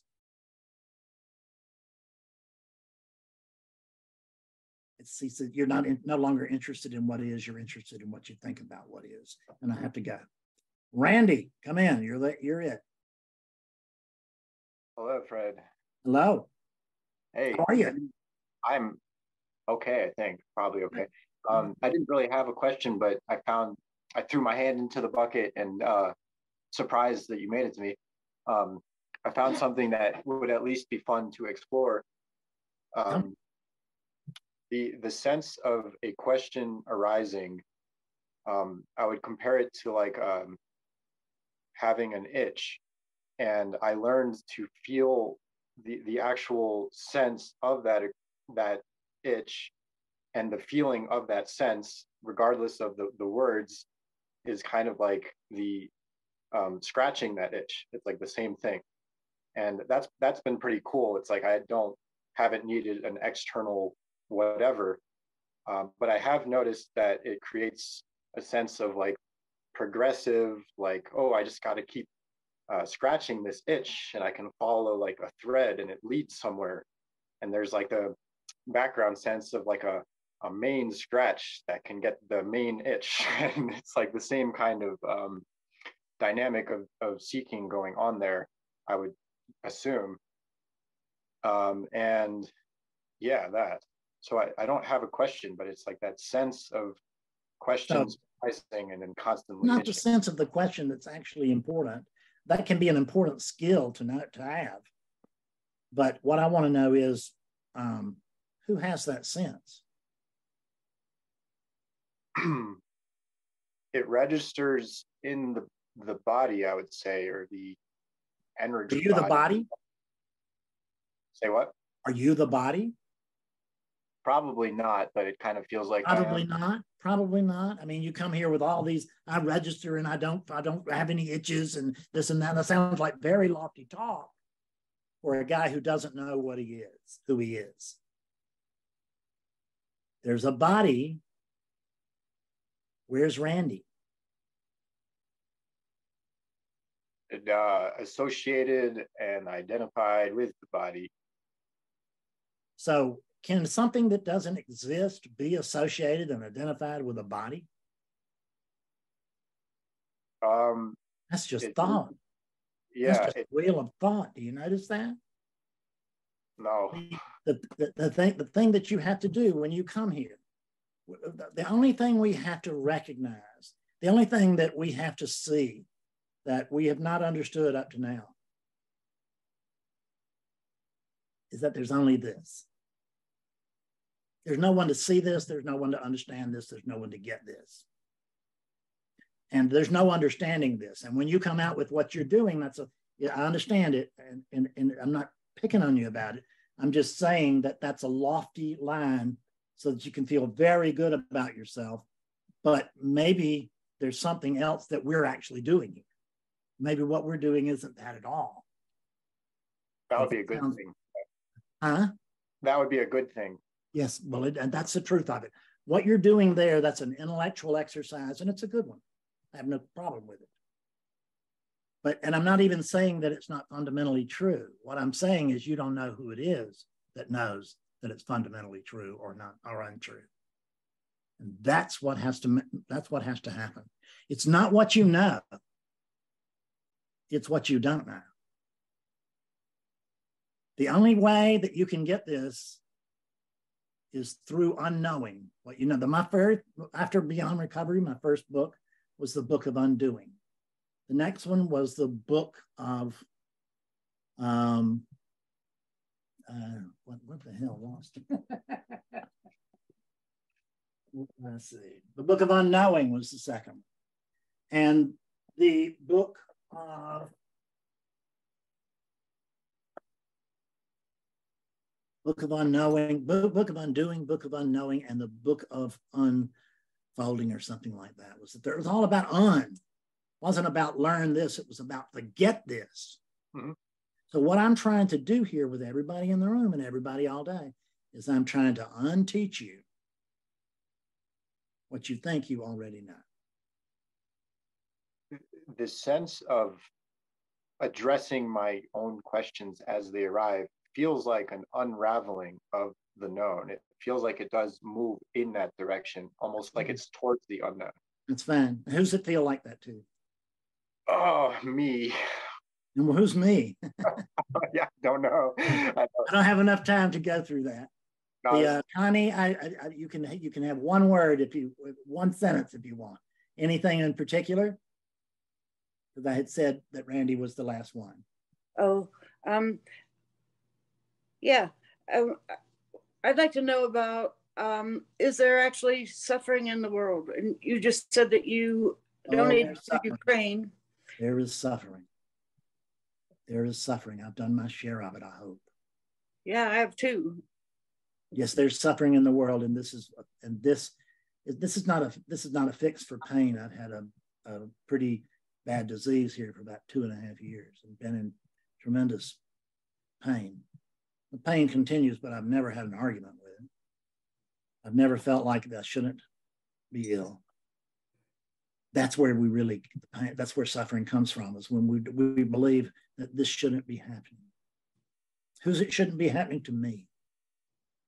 So the answer to that is yes, there is suffering in the world. And is there a relief from that? Absolutely. That's what I do. And now I'm going to have to bid everybody goodbye before my throat goes out on me. So thank you to all of those who stayed with us. It was beautiful. We had some people see all the way through today, and then we had some people see as far as they saw. But there's was a lot that happened here, and I'm glad you were here to witness it. Come see me at awakeningclaritynow.com. Come there, sign up for Satsang. Right after this, you can write to support at Awakening Clarity Now and ask for a free Satsang for tomorrow. We'll send you a link tomorrow. You have to do that though. And tomorrow, what you'll do is you'll enter a room that's not like this one. Tomorrow, you'll enter a room where almost everybody is already awake. You'll enter a room of awakened beings. But they weren't always awakened beings. Neither was this. And it's not really an awakened being. There's no being that's awake. There's only awakeness. But language can screw us up there. Thank you so very much for your attention and your patience. I love you. Thank you, Fred. Hey, Cliff. Good to see you.